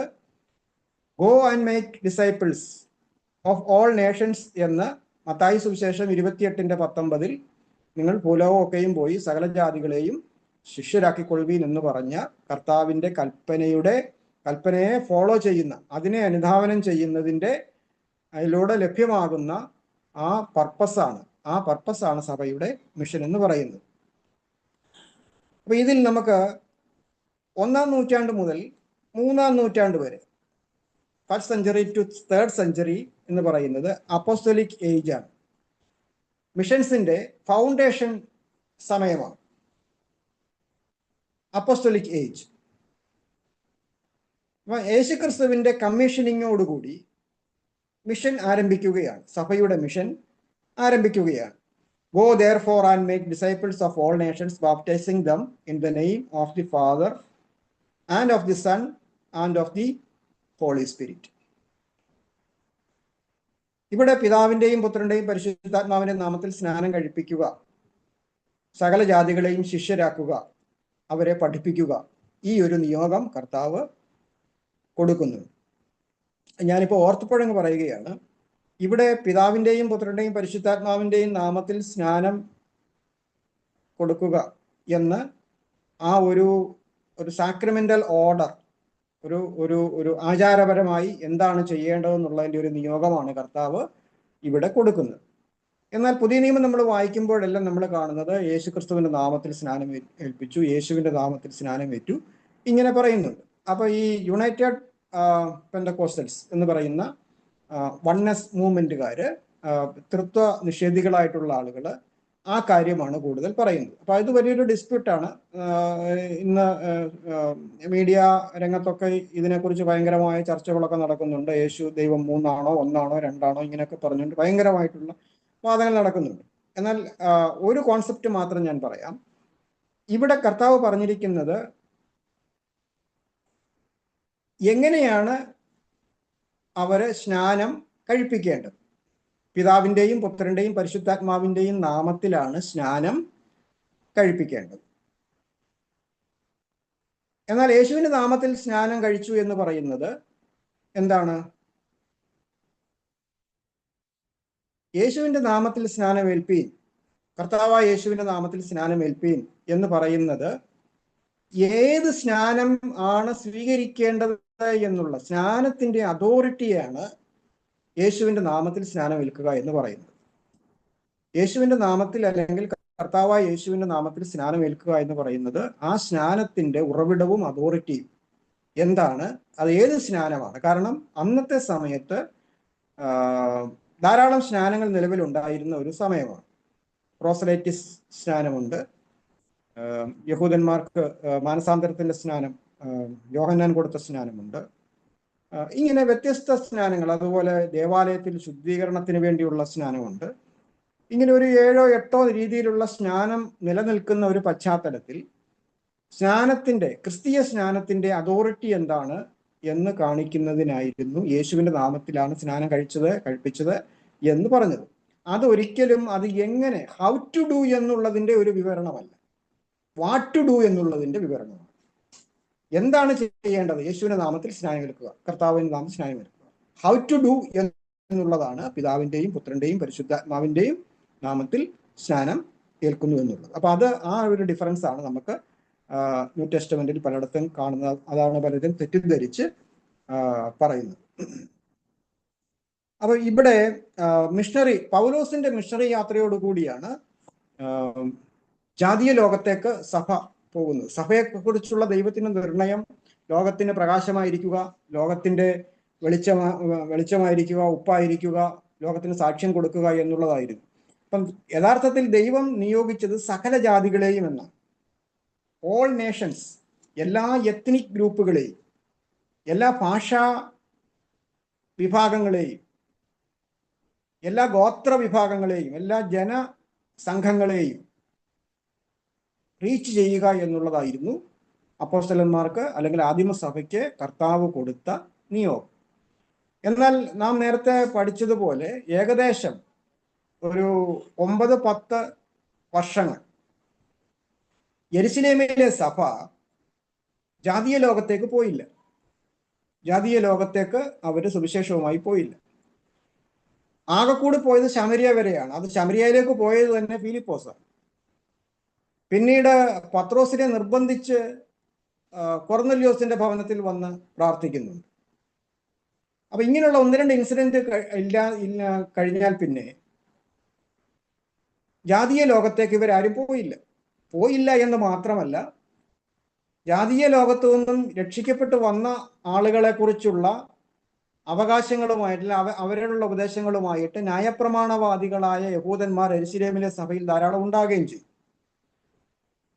അപ്പൊ അങ്ങനെയാണ് ഈ അന്ത്യോക്യയിലെ സഭയിൽ ദൈവകൃപ പെരുകുകയും അവിടെ ഉണർവുണ്ടായപ്പോൾ ബർണ്ണബാസിനെ അങ്ങോട്ട് അയക്കുന്നു. ബർണ്ണബാസ് അവിടുത്തെ വിവരങ്ങളെല്ലാം പറഞ്ഞതിന് ശേഷം റിപ്പോർട്ട് ചെയ്യുന്നു. അതിനുശേഷം പൗലോസിനെയും ബർണ്ണബാസിനെയും അവിടേക്ക് അയക്കുകയാണ്. ബർണ്ണബാസ് പൗലോസിനെ അവിടെ ആക്കിയിട്ട് പോവുകയാണ്. 2-2.5 വർഷം പൗലോസ് ആ സഭയെ പഠിപ്പിച്ചു. ആ സഭയിൽ ഉപദേഷ്ടാവായിട്ട് അദ്ദേഹം ഉണ്ടായിരുന്നു. അതിനുശേഷം പൗലോസ് പിന്നീട് ജാതീയ ലോകത്തേക്ക് തിരിയുന്നത് നമുക്കറിയാം. 13-ാമത്തെ അധ്യായത്തിലേക്ക് വരുമ്പോൾ ജാതീയ ലോകത്തേക്ക് പൗലോസ് പോവുകയാണ്. പൗലോസിന്റെ 1-ാമത്തെ മിഷണറി യാത്ര, 2-ാമത്തെ മിഷണറി യാത്ര, 3-ാമത്തെ മിഷണറി യാത്ര, പിന്നീട് 3-ാമത്തെ മിഷണറി യാത്രയിലെ തടവിന് ശേഷം 1-ാം തടവിന് ശേഷം അദ്ദേഹം റിലീസ് ചെയ്യപ്പെടുന്നു. റിലീസ് ചെയ്യപ്പെട്ടതിന് ശേഷം അദ്ദേഹം സ്പെയിന്, പിന്നീട് ഏഷ്യ മൈനർ തുടങ്ങിയ സ്ഥലങ്ങളിലൂടെ സഞ്ചരിച്ച് അദ്ദേഹം ത്രോവാസിൽ വന്നപ്പോൾ വീണ്ടും അറസ്റ്റ് ചെയ്യപ്പെടുന്നു. രാജ്യദ്രോഹ കുറ്റം ചുമത്തി അദ്ദേഹത്തെ വീണ്ടും റോമിലേക്ക് കൊണ്ടുപോയി തടവിലാക്കുന്നു. അവിടെ വെച്ചാണ് അദ്ദേഹത്തിന്റെ രക്തസാക്ഷിത്വ മരണം സംഭവിക്കുന്നത്. അപ്പൊ ഈ പൗലോസിന്റെ ഈ മിഷണറി യാത്രകളിലൂടെ റോമാ സാമ്രാജ്യത്തിന്റെ എല്ലാ ഭാഗങ്ങളിലുമുള്ള വിജാതീയ ജനസമൂഹങ്ങളിലേക്ക് സഭ വ്യാപിച്ചു. ആ കാലഘട്ടത്തിൽ തന്നെ നമുക്കറിയാം, 1-ാം നൂറ്റാണ്ടിൽ തന്നെ ഇന്ത്യയിലേക്ക് തോമസ് ലീഹ വന്നു എന്ന് പറയുന്നു. തോമസ് ലീഹ വന്നതാണോ അതോ ഇനിയും ബർണ്ണബാസ് വന്നതാണോ മറ്റാരെങ്കിലും വന്നതാണോ, ആര് വന്നാലും 1-ാം നൂറ്റാണ്ടിൽ തന്നെ ഇന്ത്യയിൽ സുവിശേഷം എത്തിച്ചേർന്നു. അപ്പൊ ഇതുപോലെ ലോകത്തിന്റെ പല ഭാഗങ്ങളിലും സുവിശേഷം യൂറോപ്പിൽ എത്തുന്നതിന് മുമ്പ് തന്നെ മറ്റു പല ഭാഗങ്ങളിലേക്കും എത്തിച്ചേർന്നതായിട്ട് നമുക്ക് കാണുവാനായിട്ട് കഴിയും. അപ്പൊ പോളിന്റെ പ്രവർത്തനം മൂലം ഒരു യൂണിവേഴ്സലായിട്ട് ഉള്ള ഒരു സഭാ ദൗത്യത്തിന്റെ വ്യാപനം നമുക്ക് കാണുവാനായിട്ട് കഴിയും. അപ്പൊ ഏർലി ചർച്ചിന്റെ ആ ഒരു പ്രശ്നം എന്ന് പറയുന്നത് പെർസിക്യൂഷൻ ആയിരുന്നു, പീഡനങ്ങളായിരുന്നു. അപ്പം നമുക്കറിയാം, 1-ാമത്തെ നൂറ്റാണ്ടിലെ ആരംഭ കാലഘട്ടത്തിൽ സഭയ്ക്ക് വലിയ പീഡനം ഉണ്ടായിരുന്നില്ല. ആദ്യത്തെ സമയത്ത് പീഡനം ഉണ്ടായിരുന്നില്ല എന്ന് പറഞ്ഞാൽ ഇത് യഹൂദ മതത്തിന്റെ ഒരു ഭാഗമാണ് എന്നാണ് യഹൂദന്മാർ ചിന്തിച്ചത്. എന്നാൽ ഇത് യഹൂദ മാർഗത്തിൽ നിന്നും വ്യത്യസ്തമായ ഒരു സന്ദേശമാണ് എന്ന് മനസ്സിലാക്കി കഴിഞ്ഞപ്പോൾ യഹൂദന്മാര് സഭയെ ഉപദ്രവിക്കാൻ തുടങ്ങി. യഹൂദന്മാര് AD 70 അവരുടെ ദേവാലയം നശിപ്പിക്കുകയും അവർ ചിതറിപ്പോവുകയും ചെയ്തു കഴിഞ്ഞപ്പോൾ റോമൻ ഗവൺമെന്റ് ക്രിസ്ത്യാനികളെ പീഡിപ്പിക്കുവാൻ തുടങ്ങി. അതിന് പ്രധാനപ്പെട്ട കാരണം മിക്ക ചക്രവർത്തിമാരും അവരാണ് കർത്താവ്, അവരാണ് ദൈവം എന്ന് പ്രഖ്യാപിക്കുന്നവരായിരുന്നു. അപ്പൊ ചക്രവർത്തിയെ കർത്താവ് എന്ന്, ലോർഡ് എന്ന് വിളിക്കണം. Augustus is the lord, Nero is the lord എന്ന് വിളിക്കണം. അത് വിളിക്കുവാൻ ക്രിസ്ത്യാനികൾ തയ്യാറല്ല. അവർ ജീസസ് ക്രൈസ്റ്റിനെയാണ് ലോർഡ് എന്ന് പറയുന്നത്. അവർ Lord and saviour Jesus Christ. അങ്ങനെ പറഞ്ഞത് ഇവരെ രാജ്യദ്രോഹികളായിട്ട് കാണുകയും അവരെ ഉപദ്രവിക്കുവാനും ഒക്കെ തുടങ്ങുന്ന പീഡനങ്ങളുടെ കാലഘട്ടം നമുക്ക് കാണുവാൻ കഴിയും. എന്നാൽ ഈ പീഡനങ്ങളുടെ കാലഘട്ടത്തിൽ ജീവിച്ചിരുന്ന സഭാപിതാക്കന്മാർ പറയുന്ന കാര്യം, അന്നത്തെ രക്തസാക്ഷികൾ കർത്താവിൻ്റെ നാമത്തിനു വേണ്ടി രക്തസാക്ഷിത്വം വഹിച്ചവരുടെ രക്തം സഭയുടെ വളർച്ചയ്ക്കുള്ള മുഖാന്തരമായി തീർന്നു. അദ്ദേഹം പറഞ്ഞത്, the blood of the martyrs is the seed of the church. The blood of the martyrs is the seed of the church. രക്തസാക്ഷികളുടെ രക്തം സഭയുടെ വിത്തായിട്ട് തീർന്നു എന്ന് പറയുകയുണ്ടായി. അപ്പം കഷ്ടതകളും പ്രയാസങ്ങളും പ്രതികൂലങ്ങളും ഉണ്ടായപ്പോൾ അത് സഭാ വളർച്ചയ്ക്കും കൂടെ മുഖാന്തരമായി തീർന്നു എന്ന് നമുക്ക് കാണുവാനായിട്ട് കഴിയും. 4-ാം നൂറ്റാണ്ട് മുതൽ 6-ാം നൂറ്റാണ്ട് വരെ ഉള്ള കാലഘട്ടം എന്ന് പറയുന്നത് അപ്പോസ്തലിക കാലഘട്ടത്തിന് ശേഷം നമുക്ക് പോസ്റ്റ് കോൺസ്റ്റന്റേനിയൻ ഇറ എന്ന് അതിനെ നമുക്ക് വിളിക്കും. കോൺസ്റ്റന്റൈൻ ചക്രവർത്തിയുടെ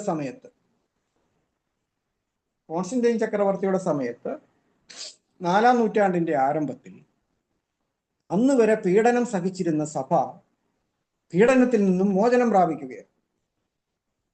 അപ്പൊ അതിന് പ്രധാനപ്പെട്ട ഒരു കാരണം എന്ന് പറയുന്നത് നമുക്ക് ഡീറ്റെയിൽ ആയിട്ട് പഠിക്കാൻ ഒക്കത്തില്ല, എങ്കിലും നമുക്കൊരു ഒരു ഒരു ഒരു ഔട്ട്ലൈനായിട്ട് ഞാൻ പറയാം.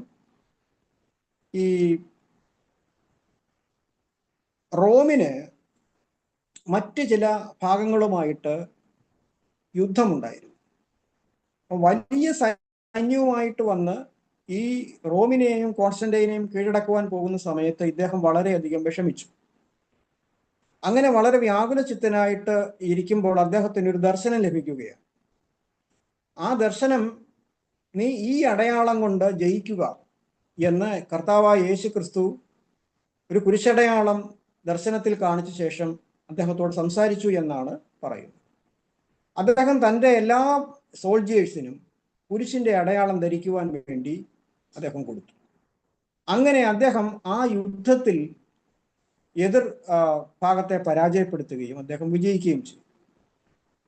അതോടുകൂടി യേശുക്രിസ്തുവിൽ അദ്ദേഹം ആ വിശ്വാസത്തോട് അദ്ദേഹത്തിന് താല്പര്യം വരികയും അദ്ദേഹത്തിൻ്റെ മാതാവ് ഹെലന ആണ്, അതിനെക്കുറിച്ച് ഒരുപാട് ചരിത്രങ്ങളുണ്ട്. ഈ യേശുക്രിസ്തുവിനെ അടക്കിയ സ്ഥലത്ത് നിന്നുള്ള ആ കുരിശിൽ മരിച്ച കുരിശ് കണ്ടെത്തുവാൻ വേണ്ടി ഒരു സംഘത്തെ യെരുശലേമിലേക്ക് അയച്ചുവെന്നും അങ്ങനെ ആ സംഘം പോയി കുരിശ് കണ്ടെത്തി എന്നൊക്കെയാണ് പാരമ്പര്യത്തിലൊക്കെ പറയുന്ന ചരിത്രങ്ങൾ. അങ്ങനെയൊക്കെയുണ്ട്. എന്തായിരുന്നാലും കോൺസ്റ്റന്റൈൻ ഒരു കാര്യം പറഞ്ഞു, ഇനി മേലാൽ റോമാ സാമ്രാജ്യത്തിൽ ക്രിസ്ത്യാനികളെ ഉപദ്രവിക്കുവാൻ പാടില്ല, അവരുടെ ആരാധനാ കേന്ദ്രങ്ങളെ ഉപദ്രവിക്കുവാൻ പാടില്ല. അതുമാത്രമല്ല, റോമാ സാമ്രാജ്യത്തിന്റെ ഔദ്യോഗിക മതമായിട്ട് ക്രിസ്ത്യാനിറ്റിയെ പ്രഖ്യാപിക്കുന്നു. മറ്റു മതങ്ങളിൽ വിശ്വസിച്ച് ജീവിക്കുന്നതുകൊണ്ട് പ്രശ്നമൊന്നുമില്ല. പക്ഷെങ്കിൽ അദ്ദേഹം റോമിന്റെ ഔദ്യോഗിക മതം എന്ന് പറയുന്നത് ക്രിസ്ത്യാനിറ്റിയാണ് എന്ന് അദ്ദേഹം പ്രഖ്യാപിച്ചു. ഈ പ്രഖ്യാപനത്തെയാണ് എഡിക്റ്റ് ഓഫ് മിലാൻ എന്ന് പറയുന്നത്. എഡിക്റ്റ് ഓഫ് മിലാൻ AD 313 നടന്ന സംഭവമാണ് എഡിക്റ്റ് ഓഫ് മിലാൻ. അങ്ങനെ Christianity was legalized and later became the state religion of the Roman Empire. റോമാ സാമ്രാജ്യത്തിന്റെ ഔദ്യോഗിക മതമായി ഇത് അംഗീകരിക്കപ്പെട്ടു.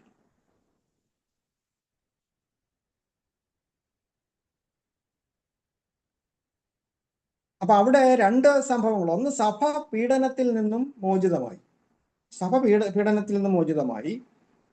സഭയുടെ ലീഡേഴ്സിനെ, അന്നത്തെ എൽഡേഴ്സിനെ, സീനിയർ പാസ്റ്റേഴ്സിനെ അദ്ദേഹം രാജകീയമായ, രാജാവിന് തുല്യമായ വസ്ത്രങ്ങൾ കൊടുത്ത്, അധികാരങ്ങൾ കൊടുത്ത്, ചില പ്രോവിൻസുകളുടെ ഉത്തരവാദിത്വം കൊടുത്തു. അപ്പൊ അങ്ങനെ ഈ വലിയ സിറ്റികളിലാക്കി വെച്ച ആളുകളെ മെട്രോപൊളിറ്റൻസ് ആക്കി. അപ്പൊ ഇങ്ങനെ ഈ കോൺസ്റ്റന്റൈന്റെ സമയത്താണ് 3 നൂറ്റാണ്ടുകൾ പീഡനങ്ങളിലും പ്രയാസങ്ങളിലും അനാഥത്വം വഹിച്ചിരുന്ന സഭ ഒരു ഐഡന്റിറ്റിയുള്ള ഔദ്യോഗികതയുള്ള ഒരു പ്രസ്ഥാനമായിട്ട്, ഒരു റിലീജിയനായിട്ട് മാറ്റപ്പെടുന്നത് ആ സമയത്താണ്. അപ്പൊ അതിനുശേഷമുള്ള സംഭവങ്ങൾ എന്ന് പറയുന്നത് അദ്ദേഹം തന്നെയാണ് അന്നത്തെ ഡിസ്പ്യൂട്ട്സ് അന്നുണ്ടായിരുന്ന, ഇപ്പൊ ഈസ്റ്റർ എന്നാണെന്ന്, ഇപ്പൊ ഈസ്റ്ററും ക്രിസ്മസും ഒക്കെ ഈ ആദിമ ക്രിസ്ത്യാനികൾ ചെറിയ തോതിലൊക്കെ അവർ അനുസ്മരിച്ചു വന്ന ഒരു സമയമുണ്ട്. അപ്പം അങ്ങനെ വന്നപ്പോൾ ഈ ഈസ്റ്റർ എന്ന് പറയുന്നത് യഹൂദന്മാരുടെ പെരുന്നാളുമായിട്ട് കൂടിക്കലർന്ന് കിടക്കുകയായിരുന്നു. ഇപ്പൊ യഹൂദന്മാരുടെ പെരുന്നാളുമായിട്ട് പെസഹയുമായിട്ടും ഒക്കെ കൂടിക്കലർന്ന് കിടക്കുന്ന സമയത്ത് അത് ശരിയായ ഒരു കാര്യമല്ലാത്തത് കൊണ്ട് യഥാർത്ഥത്തിൽ ക്രിസ്തുവിന്റെ പുനരുത്ഥാനം സംഭവിച്ച ദിവസം എന്നാണ് എന്ന് നിർണയിച്ച് സഭകളോട് പറയണം. അതനുസരിച്ചുള്ള അനുസ്മരണങ്ങളൊക്കെ, ആരാധനകളൊക്കെ നടത്തുന്നതിന് വേണ്ടി പറയണം. അപ്പൊ അതിനുവേണ്ടി പ്രധാനമായിട്ട് ഉദ്ദേശിച്ചുകൊണ്ടാണ് നമ്മൾ നേരത്തെ പഠിച്ചിട്ടുള്ള നിക്കിയ കൗൺസിൽ കൂടുന്നത്, നിക്കിയയിലെ സുന്നകദോസ് വിളിച്ചു കൂട്ടുന്നത്. അപ്പൊ അങ്ങനെ നിക്കിയയിലെ സുന്നകദോസ് വിളിച്ചു കൂട്ടിയ സമയത്താണ് മറ്റു പല കാര്യങ്ങളും കൂടെ അവിടെ ഡിസ്കസ് ചെയ്യുകയാണ്. ഒന്ന്, അത്താനാസിസ് എന്ന് പറയുന്ന അലക്സാണ്ട്രിയക്കാരനായ ഒരു ശമ്മാശൻ, പിന്നീടാണ് അദ്ദേഹം സഭാപിതാവും മെത്രാനും ഒക്കെ ആകുന്നത്. അദ്ദേഹം പുതിയ നിയമത്തിന്റെ ഗ്രന്ഥങ്ങൾ ഏതൊക്കെയാണ് എന്നുള്ളതിന്റെ ഒരു ലിസ്റ്റ് അവതരിപ്പിക്കുന്നു. അതുപോലെ ഈസ്റ്റർ ഡേ എന്നാണ് എന്നുള്ളതിനെ കുറിച്ച് മറ്റൊരു തീരുമാനം ഉണ്ടാകുന്നു. അതുപോലെ തന്നെ അരിയൂസിനെ പോലെയുള്ള ദുരുപദേശകർ പഠിപ്പിച്ച ക്രിസ്തുശാസ്ത്രം തെറ്റാണ് എന്ന് പറഞ്ഞ് അവരെ ശാസിക്കുന്നു. ഇങ്ങനെയുള്ള സംഭവങ്ങളെല്ലാം ആ കൗൺസിലാണ് സംഭവിക്കുന്നത്. അപ്പൊ അതിന് പ്രധാന നേതൃത്വം വഹിച്ചിരുന്ന, അല്ലെങ്കിൽ അത് ഓർഗനൈസ് ചെയ്യാൻ വേണ്ടി മുൻകൈ എടുത്തിരുന്ന ആള് കോൺസ്റ്റന്റൈൻ ചക്രവർത്തിയാണ്. അപ്പം ഇവിടെ സംഭവിച്ച മറ്റൊരു പ്രധാനപ്പെട്ട കാര്യം, കോൺസ്റ്റന്റൈൻ ചക്രവർത്തി എന്ന് പറയുന്ന ആളിനെ, എനിക്ക് തോന്നുന്നത് ഓർത്തഡോക്സ് സഭയാണെന്ന് തോന്നുന്നു, അദ്ദേഹത്തെ വിശുദ്ധനായിട്ട് പോലും പ്രഖ്യാപിച്ചിട്ടുണ്ട്, വിശുദ്ധന്മാരുടെ ഗണത്തിലൊക്കെ പ്രഖ്യാപിച്ചിട്ടുണ്ട്. അദ്ദേഹത്തിന്റെ മരണക്കിടക്കയിൽ അദ്ദേഹം കർത്താവിനെ ഏറ്റുപറയുകയും സ്നാനമേൽക്കുകയും ഒക്കെ ചെയ്തു എന്നാണ് ചരിത്രത്തിൽ നമുക്ക് പറയാൻ കഴിയുന്നത്. അപ്പൊ കോൺസ്റ്റന്റൈൻ ഇങ്ങനെ സഭയ്ക്കൊരു സ്വാതന്ത്ര്യം കൊടുത്തത് കൊണ്ട് സംഭവിച്ച ഗുണങ്ങളുണ്ട്, അതുപോലെ തന്നെ ദോഷങ്ങളുമുണ്ട്.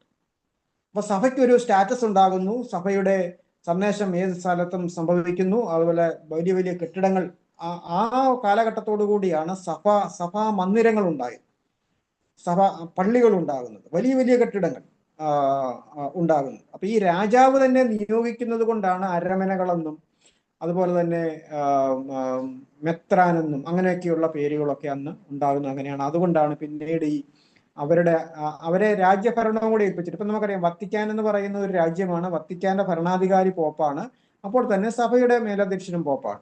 അപ്പൊ അതേ സിസ്റ്റം വെച്ചുകൊണ്ട് നമ്മൾ പറയുക, ഇന്ത്യയിൽ ഒരു ബിഷപ്പിനെ ഇന്ത്യൻ പ്രസിഡന്റ് ആക്കുന്നു, ഇന്ത്യൻ പ്രധാനമന്ത്രിയാക്കുന്നു. അപ്പം ആ ആളിന് എന്ത് ചെയ്യുന്നു, രാജാവിന്റെ എല്ലാ അധികാരങ്ങളും വസ്ത്രങ്ങളും കൊട്ടാരങ്ങളും എല്ലാം കൊടുക്കുന്നു. ഇതാണ് റോമിൽ സംഭവിച്ചത്. അതിന്റെ പിന്തുടർച്ചയായിട്ടാണ് ഇപ്പോൾ പിന്നീട് ഇങ്ങനെയുള്ള വസ്ത്രവിധാനങ്ങളുടെയും അധികാര ശ്രേണിയുടെയും ഒക്കെ കാര്യങ്ങൾ പിന്നീട് പരമ്പരാഗത സഭകൾ അങ്ങനെ നിലനിർത്തി പോകുന്നതിന്റെ കാരണം അതാണ്. അപ്പോൾ അങ്ങനെ ഈ എഡിക്റ്റ് ഓഫ് മിലാനിന് ശേഷം ധാരാളം വിജാതീയ ജനസമൂഹങ്ങൾ, എത്നിക് ഗ്രൂപ്പ്സ്, അവരെല്ലാം ക്രിസ്ത്യാനികളായി തീർന്നു. മാസ് കൺവേർഷൻ, മാനസികമായ പരിവർത്തനമില്ലാതെ അവർ മതപരമായി പരിവർത്തനം ചെയ്തു. എന്തിനു വേണ്ടിയാണ്? സ്റ്റേറ്റ് റിലീജിയനാണ്. അപ്പൊ സ്റ്റേറ്റിൽ ഒരു ജോലി കിട്ടണമെങ്കിലോ അംഗീകാരം ലഭിക്കണമെങ്കിലോ സ്റ്റേറ്റ് റിലീജിയന്റെ ഭാഗമാകണം. അങ്ങനെയാണ് ആ കാലഘട്ടത്തിൽ ധാരാളം ആളുകൾ ക്രിസ്ത്യാനികളായിട്ട് തീർന്നു. അപ്പൊ അതിന്റെ ദോഷവശം എന്താണെന്ന് ചോദിച്ചാൽ, ഇവര് വന്നത് ഇവരുടെ വിശ്വാസങ്ങളും ഇവരുടെ ആചാരങ്ങളും അനുഷ്ഠാനങ്ങളും എല്ലാം കൊണ്ടാണ് സഭയിലേക്ക് വന്നത്. അപ്പൊ അന്ന് വരെ ഇല്ലാതിരുന്ന ഒരുപാട് അനാചാരങ്ങളും അനുഷ്ഠാനങ്ങളും, ഇപ്പൊ ഈസ്റ്ററൊക്കെ ആ കാലഘട്ടം വരെ ഈസ്റ്ററൊക്കെ ആഘോഷിച്ചുകൊണ്ടിരുന്നത് ഒരു ആരാധനയൊക്കെ ആയിരിക്കും. കാരണം ആദിമസഭയിൽ അല്ലാതുള്ള മറ്റു കാര്യങ്ങളൊന്നുമില്ല. ക്രിസ്തുവിന്റെ പുനരുത്ഥാനത്തെ മരണ പുനരുത്ഥാനങ്ങളെ എല്ലാ ഞായറാഴ്ച അവർ അനുസ്മരിക്കുന്നുണ്ട്. പക്ഷെങ്കിൽ ആ ഹിസ്റ്റോറിക്കൽ ഡേ എന്ന് പറയുന്ന ഈസ്റ്റർ ഡേയില് അവരെന്ത് ചെയ്തു, കർത്താവിനെ ക്രൂശ് മരണത്തെ ഓർക്കുകയും പ്രാർത്ഥിക്കുകയും ധ്യാനിക്കുകയും വചനം വായിക്കുകയും ഒക്കെ ചെയ്തു വന്നിരുന്ന ഒരു സമയമാണ്. പക്ഷെങ്കിൽ ഈ ഒരു കാലഘട്ടത്തോടു കൂടി സൂര്യദേവന്റെ കാര്യങ്ങള്, ബാബിലോണിയ മതത്തിന്റെ അംശങ്ങള്, അനാചാരങ്ങള്, ഇതെല്ലാം സഭയിലേക്ക് കടന്നു വരുവാനും നാം ഇന്ന് കാണുന്ന രീതിയിലുള്ള പല കാര്യങ്ങളും, പ്രത്യേകിച്ചും കത്തോലിക്ക സഭയിൽ കാണുന്ന പല കാര്യങ്ങളും ആ കാലഘട്ടത്തോടു കൂടിയാണ് സഭയിലേക്ക് വന്നത്. അപ്പം അതൊരു ദോഷമായിട്ട് നമുക്ക് കാണുവാനായിട്ട് കഴിയും. അപ്പൊ അതിനുശേഷം മിഡീവൽ മിഷണറി മൂവ്മെന്റിന്റെ കാലഘട്ടമായിരുന്നു 7-ാം നൂറ്റാണ്ട് മുതൽ 15-ാം നൂറ്റാണ്ട് വരെ. അപ്പൊ ഈ എഡിക്റ്റ് ഓഫ് മിലാനിലൂടെ സ്വാതന്ത്ര്യവും സമാധാനവും കൈവരിച്ച, ഔദ്യോഗിക സ്ഥാനം ലഭിച്ച സഭ മിഷണറി വർക്കിൽ അത്രത്തോളം വ്യാപൃതമായിട്ടൊന്നും പ്രവർത്തിച്ചിരുന്നില്ല. അതിനേക്കാൾ കൂടുതൽ 7-ാം നൂറ്റാണ്ട് മുതൽ 15-ാം നൂറ്റാണ്ട് വരെ മിഡീവൽ മിഷണറി മൂവ്മെന്റ്, മധ്യകാല മിഷണറി മൂവ്മെന്റ്, മധ്യകാല മിഷൻ ചരിത്രം, മധ്യകാലഘട്ടം. അപ്പൊ ഈ കാലഘട്ടത്തിൽ സഭ സുവിശേഷ പ്രഘോഷണമോ മിഷണറി ദൗത്യമോ ചെയ്യുന്നതിന് പ്രാധാന്യം കൊടുക്കാതെ അവർ ചെയ്ത കാര്യം സഭയെ സ്ഥാപനവൽക്കരിക്കുന്നതിലാണ് കൂടുതൽ പ്രാധാന്യം കൊടുത്തത്. ഇൻസ്റ്റിറ്റ്യൂഷണലൈസ്ഡ്. അപ്പൊ അത് ഒരു പൊളിറ്റിക്കൽ എക്സ്പാൻഷൻ കൂടിയായിരുന്നു, രാഷ്ട്രീയപരമായിട്ടുള്ള ഒരു വ്യാപനവും കൂടിയായിരുന്നു ആ കാലഘട്ടത്തിൽ ഉണ്ടായത്. എന്നാൽ ആ കാലഘട്ടത്തിൽ ചില മിഷണറിമാരുണ്ടായിരുന്നു. പാട്രിക് എന്ന് പറയുന്ന ഒരു മിഷണറി അയർലൻഡിൽ പ്രവർത്തിക്കുന്നു. അഗസ്റ്റൈൻ ഓഫ് കാന്റർബറി എന്ന് പറയുന്ന ആൾ ഇംഗ്ലണ്ടിൽ പ്രവർത്തിക്കുന്നു. അതുപോലെ ബോണിഫൈസ് എന്ന് പറയുന്ന ആൾ ജർമ്മനിയിൽ പ്രവർത്തിക്കുന്നു 8-ാം നൂറ്റാണ്ടിൽ. അപ്പം ഇവരൊക്കെ യൂറോപ്യൻ രാജ്യങ്ങളിൽ മിഷണറിമാരായിട്ട് സുവിശേഷ പ്രവർത്തനങ്ങൾ ചെയ്തു വന്നു. എന്നാൽ പരമ്പരാഗത സഭകൾ കൂടുതലും മൊണാസ്റ്റിസിസം, മഠങ്ങൾ സ്ഥാപിക്കുകയും അങ്ങനെയൊക്കെയുള്ള ഇൻസ്റ്റിറ്റ്യൂഷൻസ് സ്ഥാപിക്കുകയൊക്കെ ചെയ്തു വന്ന ഒരു കാലഘട്ടമായിട്ട് നമുക്ക് കാണാൻ കഴിയും. ആ ഒരു കാലഘട്ടത്തിന് ശേഷം നമുക്കൊരു 15-ാം നൂറ്റാണ്ട് വരെ അങ്ങനെ സഭ പോവുകയാണ്. അപ്പൊ ഈ കാലഘട്ടത്തിലാണ് ഇപ്പം ഓർത്തഡോക്സ് വിഭാഗത്തിൽപ്പെട്ട ആളുകളുടെ മൊണാസ്ട്രികൾ, അതുപോലെ തന്നെ ഡിസേർട്ട് ഫാദേഴ്സ്, സന്യസ്ത പിതാക്കന്മാര്, അവരുടെയൊക്കെ കാലഘട്ടം അതായിരുന്നു. അവരൊക്കെ മഠങ്ങളിൽ താമസിച്ച് ധ്യാനത്തിലും പഠനത്തിലും ഒക്കെയായി ആരാധനാക്രമങ്ങളൊക്കെ രൂപീകരിക്കുക, പ്രാർത്ഥനകൾ രൂപീകരിക്കുക, പാട്ടുകൾ എഴുതുക, അങ്ങനെയൊക്കെയുള്ള ഒരു രീതിയായിട്ട് പിന്നെ ത്യാഗപൂർണമായിട്ട് ജീവിച്ചിരുന്ന ആ ഒരു കൂട്ടം. റോമൻ സഭ എന്ന് പറയുന്നത് കൂടുതൽ പ്രസ്ഥാനവൽക്കരിക്കപ്പെടുകയും അധികാര ശ്രേണിയിൽ വളരുകയും ചെയ്ത് റോമിന്റെ പോപ്പുമാരും അനുബന്ധ ആളുകളും ഒക്കെ ജനങ്ങളെ ചൂഷണം ചെയ്യുന്ന, ജനങ്ങളെ കൂടുതൽ പിഴിയുന്ന രീതിയിൽ അവരെ അന്ധവിശ്വാസങ്ങൾ പ്രചരിപ്പിച്ച് അവരെ പിഴിയുന്ന, അത് പാപമോചനം വേണമെങ്കിൽ ചീട്ട് മേടിക്കണം എന്ന് പറയുന്ന പാപമോചന ചീട്ടിന്റെ വിൽപ്പനയൊക്കെ ആ കാലഘട്ടത്തിൽ നടന്നതാണ്. എന്ന് പറഞ്ഞാൽ ബസിലിക്ക പണിയാൻ വേണ്ടി പണം വേണ്ടിയത് കൊണ്ട് പറഞ്ഞു നിങ്ങളുടെ പാവങ്ങൾ മോചിക്കണമെന്നുണ്ടെങ്കിൽ പാപമോചന ചീട്ട് മേടിക്കണം. അപ്പം പാപമോചന ചീട്ട്, മനുഷ്യൻ പാപബോധം ഉള്ളവനായതുകൊണ്ട് പോയി ചീട്ട് മേടിക്കും. പിറ്റേ ദിവസവും അവന് പാപബോധം ഉണ്ടാകുമ്പോൾ പോയി വീണ്ടും ചീട്ട് മേടിക്കും. ഇങ്ങനെ കാശുണ്ടാക്കാൻ വേണ്ടിയുള്ള മാർഗങ്ങളെല്ലാം നടത്തി. അപ്പൊ ഈ പാപമോചന ചീട്ട് മേടിക്കുവാണെന്നുണ്ടെങ്കിൽ അന്ന് വരെ ചെയ്ത പാവങ്ങളെല്ലാം എന്ത് ചെയ്യും? മോചിച്ച് കിട്ടും. അത് ജനങ്ങൾക്കൊരു വലിയ സന്തോഷമായിട്ട് തോന്നി. അപ്പൊ അങ്ങനെ ഇരിക്കുന്ന സമയത്താണ് ഈ റോമാലേഖനം പഠിപ്പിച്ചു വന്നിരുന്ന മാർട്ടിൻ ലൂതർ എന്ന് പറയുന്ന ഒരു തിയോളജി പ്രൊഫസർ ഈ പുസ്തകം പഠിക്കുകയും അദ്ദേഹം ഈ നവീകരണം ആരംഭിക്കുന്നതിന് മുമ്പ് തന്നെ അദ്ദേഹം റോമാലേഖനത്തിന് വ്യാഖ്യാനം എഴുതിയിരുന്നു. അദ്ദേഹം തിയോളജിയുടെ പ്രൊഫസറായിരുന്നു. റോമാലേഖനം അദ്ദേഹം പഠിപ്പിച്ചുകൊണ്ടിരുന്ന സമയത്ത് അദ്ദേഹത്തിൽ പരിശുദ്ധാത്മാവ് പ്രവർത്തിക്കുകയും എൻ്റെ നീതിമാൻ വിശ്വാസത്താൽ ജീവിക്കുമെന്നുള്ള വിശ്വാസത്താലുള്ള നീതീകരണം, ഈ ആചാരങ്ങളിലൂടെയല്ല, വിശ്വാസത്താലാണ് ദൈവം മനുഷ്യനെ നീതീകരിക്കുന്നതെന്നുള്ള വലിയൊരു വെളിപ്പാട് അദ്ദേഹത്തിന് ലഭിക്കുകയും അദ്ദേഹം അതിനെക്കുറിച്ച് കൂടുതൽ പഠിക്കുകയും പഠിപ്പിക്കുകയും സംസാരിക്കുകയും ഒക്കെ ചെയ്തതിനു ശേഷം അദ്ദേഹം 1517 ബസിലിക്കായിൽ 95 വിശ്വാസ സംഹിതകൾ എഴുതി അദ്ദേഹം പതിപ്പിച്ചു. അത് റോമിൽ മാർപ്പാപ്പായെയും അതുപോലെയുള്ള മറ്റാളുകളെയും പിടിച്ചു കുലുക്കി. അദ്ദേഹത്തോട് അത് എടുത്തു കളയണമെന്നും മാപ്പ് പറയണമെന്നും ആവശ്യപ്പെട്ടിട്ടും അദ്ദേഹം അതിന് വഴങ്ങിയില്ല. അദ്ദേഹത്തെ കൂടുതൽ ഉപദ്രവിക്കുവാൻ തുടങ്ങിയപ്പോൾ ഈ ഒരു ആശയം ജർമ്മനിയിലും അതുപോലെ മറ്റ് സ്വിറ്റ്സർലൻഡിലും മറ്റ് രാജ്യങ്ങളിലേക്കും കൂടെ ഇത് വ്യാപിക്കത്തക്ക രീതിയിൽ വലിയ ഒരു മൂവ്മെന്റ് ആയിട്ട് ഈ വിശ്വാസത്താലുള്ള നീതീകരണം. അപ്പം നമുക്കറിയാം വിശ്വാസമുള്ള നീതീകരണം എന്ന് പറയുമ്പം അദ്ദേഹം വചനത്തിനും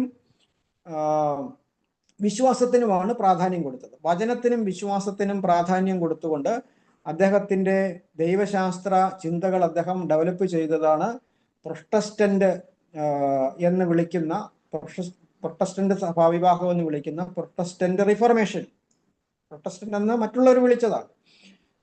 അപ്പം അതിനുശേഷം അതാണ് യഥാർത്ഥത്തിൽ 16-ാം നൂറ്റാണ്ടിൽ സഭയ്ക്കുണ്ടാകുന്ന മിഷണറി പ്രവർത്തനങ്ങളുടെ ഒരു വലിയ ഗതി തിരിച്ചുവിട്ട ചരിത്ര സംഭവമായിരുന്നു പ്രൊട്ടസ്റ്റന്റ് റിഫോർമേഷൻ മാർട്ടിൻ ലൂതറിന്റെ കാലഘട്ടത്തിൽ 1517 16-ാം നൂറ്റാണ്ടിന്റെ ആരംഭത്തിൽ സംഭവിക്കുന്നത്. അതിനുശേഷം മാർട്ടിൻ ലൂതറിന് ശേഷം ജോൺ കാൾവിൻ ഇതേ കാര്യം തന്നെ എംഫസിസ് ചെയ്ത് അദ്ദേഹം പഠിപ്പിക്കുന്നു.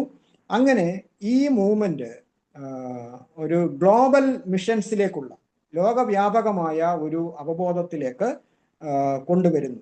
അതിനുശേഷം അപ്പൊ ഈ വചനമാണ് പ്രധാനം, അതുപോലെ വിശ്വാസമാണ് പ്രധാനമെന്ന് പറഞ്ഞപ്പോൾ ഈ വചനത്തിലേക്ക് മനുഷ്യൻ തിരിയുകയാണ്. 16-ാം നൂറ്റാണ്ടിന് ശേഷമാണ് വേദപുസ്തകത്തിലേക്ക് മനുഷ്യൻ തിരിയുന്നത്. അപ്പൊ അത് ഇല്ലാത്ത ജനസമൂഹങ്ങൾ ഉണ്ടായിരുന്നത് കൊണ്ടാണ് ബൈബിൾ ട്രാൻസ്ലേഷന് വേണ്ടിയുള്ള ശ്രമങ്ങൾ നടക്കുന്നത്. അപ്പം അങ്ങനെ ബൈബിൾ ട്രാൻസ്ലേഷൻ നടക്കുന്നു, തിയോളജിക്കൽ ഡെവലപ്മെന്റ്സ് ഉണ്ടാകുന്നു, ഉപദേശപരമായ വലിയ ഉൾക്കാഴ്ചകൾ ഉണ്ടാകുന്നു. ഇതെല്ലാം 16-ാം നൂറ്റാണ്ട് മുതലുള്ള മിഷണറി മൂവ്മെന്റ്സിന് വളരെയധികം ഇന്ധനം പകർന്നു. കത്തോലിക്ക സഭയിൽ നിന്നും പ്രൊട്ടസ്റ്റന്റ് വിഭാഗം തന്നെ ഉണ്ടായി, ലൂതറൻ വിഭാഗം ഉണ്ടാകുന്നു, അതിനുശേഷം ധാരാളം വിഭാഗങ്ങൾ ഉണ്ടാകുന്നു. അപ്പം ആ ഒരു എന്താണ്, എങ്ങനെയാണ് ആരാധിക്കേണ്ടത്, എങ്ങനെയാണ് വചനം പഠിക്കേണ്ടത്, എങ്ങനെയാണ് സഭ മുന്നോട്ട് പോകേണ്ടത്, ഇതിനെക്കുറിച്ചെല്ലാം കത്തോലിക്ക സഭ അന്ന് വരെ പഠിപ്പിച്ചതിൽ നിന്നും വളരെ വ്യത്യസ്തമായിട്ടുള്ള ബിബ്ലിക്കലായിട്ടുള്ള ഒരു ദൈവശാസ്ത്രം രൂപീകരിച്ചതോടുകൂടിയാണ് ഈ ഒരു മിഷണറി പ്രസ്ഥാനം എന്ന പോലെ സഭ വളരുവാൻ ഇടയായി തീർന്നത്. അപ്പം അവിടെ മൊറേവിയൻ ചർച്ച് ഉണ്ടായിരുന്നു. അതുപോലെ ഒരു പക്ഷെങ്കിൽ അവര് ധാരാളം ആളുകളെ ഈ പ്രൊട്ടസ്റ്റന്റ് മിഷണറി മൂവ്മെന്റ് ഉണ്ടാകുന്നതിന് മുമ്പ് തന്നെ മൊറേവിയൻ മിഷണറിമാര് ലോകത്തിന്റെ എല്ലാ ഭാഗങ്ങളിലേക്കും പോയി സുവിശേഷം അറിയിച്ചിരുന്നു. കരീബിയൻ പ്രദേശങ്ങള്, നോർത്ത് അമേരിക്ക, ഇങ്ങനെയൊക്കെയുള്ള സ്ഥലങ്ങളിലേക്ക് ഈ മൊറേവിയൻ, അവർ ഭയങ്കര തീഷ്ണതയുള്ളവരായിരുന്നു മൊറേവിയൻസ്. അപ്പൊ അവര് പോയി സുവിശേഷം പറയുന്നു. അതുപോലെ ഫ്രാൻസിസ് സേവിയർ പോലെയുള്ള ആളുകൾ അത് ഇന്ത്യയിലേക്ക് വന്നു. ജപ്പാനിലേക്ക് അദ്ദേഹം പോയി. ചൈനയിലേക്ക് പോയ മറ്റയോ റിച്ചി എന്ന് പറയുന്ന ഒരു ആള്. അപ്പൊ ഇങ്ങനെ ആ കാലഘട്ടത്തിൽ കുറെ മിഷണറി മൂവ്മെന്റ്സും പ്രവർത്തനങ്ങളും ഉണ്ടാകുന്നു, പ്രൊട്ടസ്റ്റന്റ് സഭകൾ ഉണ്ടാകുന്നു. അതൊരു ഗ്ലോബൽ പ്രവർത്തനങ്ങളിലേക്ക് പോകുന്നു. അപ്പൊ ഈ 18-ാം നൂറ്റാണ്ടിൽ ഉണ്ടാകുന്ന മിഷണറി മൂവ്മെന്റ്സ്, നമ്മൾ പഠിച്ചു വരുന്ന മിഷൻസിന്റെയും മിഷണറി മൂവ്മെന്റ്സിന്റെയും ഒരു അഫർമേഷൻ ഉണ്ടാകുന്നതിന്റെ ബാക്ക്ഗ്രൗണ്ട് ആയിരുന്നു ഈ റിഫർമേഷൻ എന്ന് പറയുന്നത്. അപ്പൊ റിഫർമേഷനിൽ ഒരുപാട് മിഷൻ ഉൾക്കാഴ്ചകൾ ഉണ്ടായിരുന്നെങ്കിലും മിഷൻസ് ഒരു മൂവ്മെന്റ് ആയിട്ട് മാറുന്നത് എപ്പോഴാണ്? 18-ാം നൂറ്റാണ്ടിലാണ്. 18-ാം നൂറ്റാണ്ടിലാണ്. അതായത് അതാണ് 18ഉം 19ഉം നൂറ്റാണ്ടുകളെ നമുക്ക് the great century of missions എന്നാണ് വിളിക്കുന്നത്. മിഷണറി യുഗം, മിഷണറി കാലഘട്ടം, സഭയുടെ the great century of missions, centuries of missions. So the 18th and the 19th centuries are often termed the great century of missions. The evangelical revival in England and the first and second great awakenings in America stirred a renewed missionary awareness. അതായത് ഈ കാലഘട്ടത്തിലാണ് ഇംഗ്ലണ്ടിൽ evangelical revival ഉണ്ടാകുന്നത്. ഇംഗ്ലണ്ടിനെ പിടിച്ചു കുലുക്കിയ വലിയ ഉണർവുകൾ ഉണ്ടായത് ഈ കാലഘട്ടത്തിലാണ്. അതിനുശേഷം അമേരിക്കയിൽ ഉണ്ടായിട്ടുള്ള ഒന്നാമത്തെയും രണ്ടാമത്തെയും ഗ്രേറ്റ് അവേക്കനിങ് എന്ന് പറയുന്ന ഉണർവുകൾ നമുക്കറിയാം.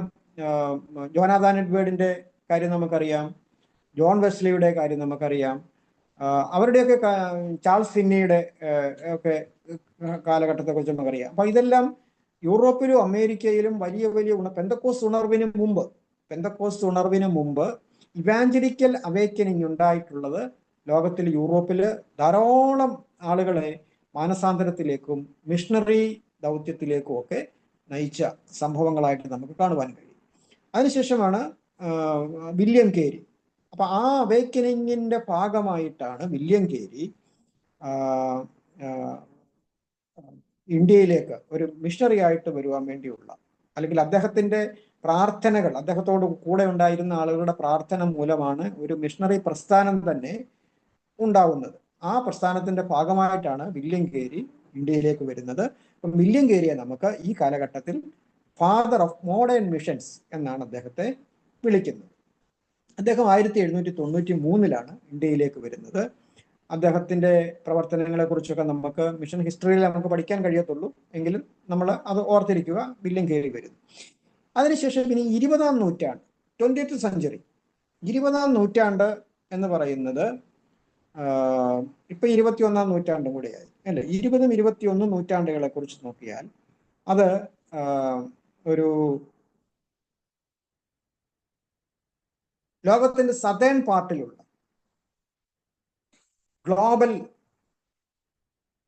ഗ്ലോബലായിട്ടുള്ള പ്രവർത്തനങ്ങൾ നടക്കുന്ന ഒരു കാലഘട്ടമായിട്ട് നമുക്ക് മനസ്സിലാക്കുവാൻ കഴിയും. ഗ്ലോബൽ മിഷൻസിന്റെ കാലഘട്ടമായിരുന്നു 20ഉം 21ഉം നൂറ്റാണ്ട്, 20-ാം നൂറ്റാണ്ട് പ്രധാനമായിട്ട്. അപ്പൊ ഇവിടെയാണ് നാം പറഞ്ഞത് 1910 എഡിൻബർഗിൽ നടന്ന മിഷണറി കോൺഫറൻസ് വളരെ പ്രാധാന്യമർഹിക്കുന്ന കോൺഫറൻസ് ആയിരുന്നു. എല്ലാ ഡിനോമിനേഷൻസിനെയും ഒരുമിച്ച് കൂട്ടി ആ കാലഘട്ടത്തിൽ തന്നെ മിഷണറി ദൗത്യം ഏറ്റെടുക്കണം എന്ന് ആഹ്വാനം ചെയ്തതായിരുന്നു എഡിൻബർഗ് കോൺഫറൻസ് എന്ന് പറയുന്നത്. അതിനുശേഷം നടന്നിട്ടുള്ള 74 നടന്നിട്ടുള്ള ലൂസാൻ കോൺഗ്രസ് ഓൺ വേൾഡ് ഇവാഞ്ചലൈസേഷൻ, അതും വളരെ സിഗ്നിഫിക്കൻ്റ് ആയിട്ടുള്ള ഒരു കോൺഫറൻസ് ആയിരുന്നു. അപ്പം അതിനുശേഷം നടന്നിട്ടുള്ള ധാരാളം മിഷണറി സംഘങ്ങൾ, പിന്നീട് ലോകത്തിന്റെ എല്ലാ ഭാഗങ്ങളിലും ധാരാളം മിഷണറി ഗ്രൂപ്പുകൾ ഉണ്ടാകുന്നു, കോൺഫറൻസുകൾ നടക്കുന്നു, പഠനങ്ങൾ നടക്കുന്നു, മിഷണറിമാരെ അയക്കുന്നു, ട്രെയിനിങ് കൊടുക്കുന്നു. ഇത് 19ഉം 20ഉം നൂറ്റാണ്ടുകളിൽ, പ്രത്യേകിച്ചും 20-ാം നൂറ്റാണ്ടിൽ സംഭവിച്ച ഒരു വലിയ കാര്യമാണ്.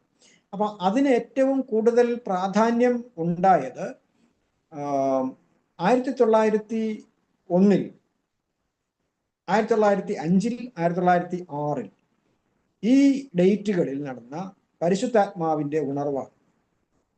അമേരിക്കയിലും ഇന്ത്യയിലും ലോകത്തിന്റെ പല ഭാഗങ്ങളിലും പരിശുദ്ധാത്മാവിന്റെ ഉണർവുണ്ടാവുകയും ഇവാഞ്ചലിക്കൽ മൂവ്മെന്റ് ഒരു കരിസ്മാറ്റിക് പെന്തക്കോസ്റ്റൽ മൂവ്മെന്റ് ആയിട്ട് വ്യത്യാസപ്പെടുകയും ചെയ്തു. അപ്പം അന്ന് വരെ പെന്തക്കോസ്റ്റൽ മൂവ്മെന്റ് ആരംഭിക്കുന്ന 20-ാം നൂറ്റാണ്ടിന്റെ ആരംഭം വരെ ഉള്ള സമയത്ത് ഉണ്ടായിരുന്നത് എന്താണ്? മിഷണറി മൂവ്മെന്റ്സ് ആയിരുന്നു, ഇവാഞ്ചലിക്കൽ മൂവ്മെന്റ്സ് ആയിരുന്നു. അന്നുണ്ടായിരുന്ന ഉണർവുകൾ എന്ന് പറയുന്നത് ഇവാഞ്ചലിക്കൽ ഉണർവുകളായിരുന്നു. ആളുകൾ മാനസാന്തരപ്പെട്ടു, ആളുകൾ അനുദപിച്ചു, പാപങ്ങളേറ്റു പറഞ്ഞു, അവർ സുവിശേഷം പങ്കുവെച്ചു, സോഷ്യൽ വർക്കുകൾ ചെയ്തു, ആളുകളെ കർത്താവിലേക്ക് നേടി. എന്നാൽ പരിശുദ്ധാത്മാവിന്റെ പിന്മഴയുണ്ടായ ഉണർവിന്റെ കാലമായിരുന്നു 1901 മുതൽ, 20-ാം നൂറ്റാണ്ടിന്റെ ആരംഭം മുതലുള്ളത്. അപ്പൊ അത് മറ്റൊരു സ്ട്രീമായിട്ട് ലോകരാജ്യങ്ങളിൽ മുഴുവനും പടർന്ന് പന്തലിക്കുന്ന ഒരു കാഴ്ചയാണ് നമ്മൾ 20-ാം നൂറ്റാണ്ട് മുഴുവനുമായിട്ട് നാം കാണുന്നത്. 20-ാം നൂറ്റാണ്ട് മുഴുവനായിട്ട് നാം കാണുന്നത് അതാണ് പെന്തക്കോസ്റ്റൽ മൂവ്മെന്റ്സിന്റെ വളർച്ച. അപ്പൊ ഈ പെന്തക്കോസ്റ്റൽ പരിശുദ്ധാത്മാഭിഷേകം എന്ന് പറഞ്ഞാൽ പെന്തക്കോസ്റ്റ് സഭകളെ മാത്രമല്ല അന്ന് ഉണ്ടായിരുന്ന ബാപ്റ്റിസ്റ്റ് സഭകളിൽ അതിന്റെ സ്വാധീനം ഉണ്ടായി, പരിശുദ്ധാത്മാവിനെ കുറിച്ചുള്ള പഠനമുണ്ടായി.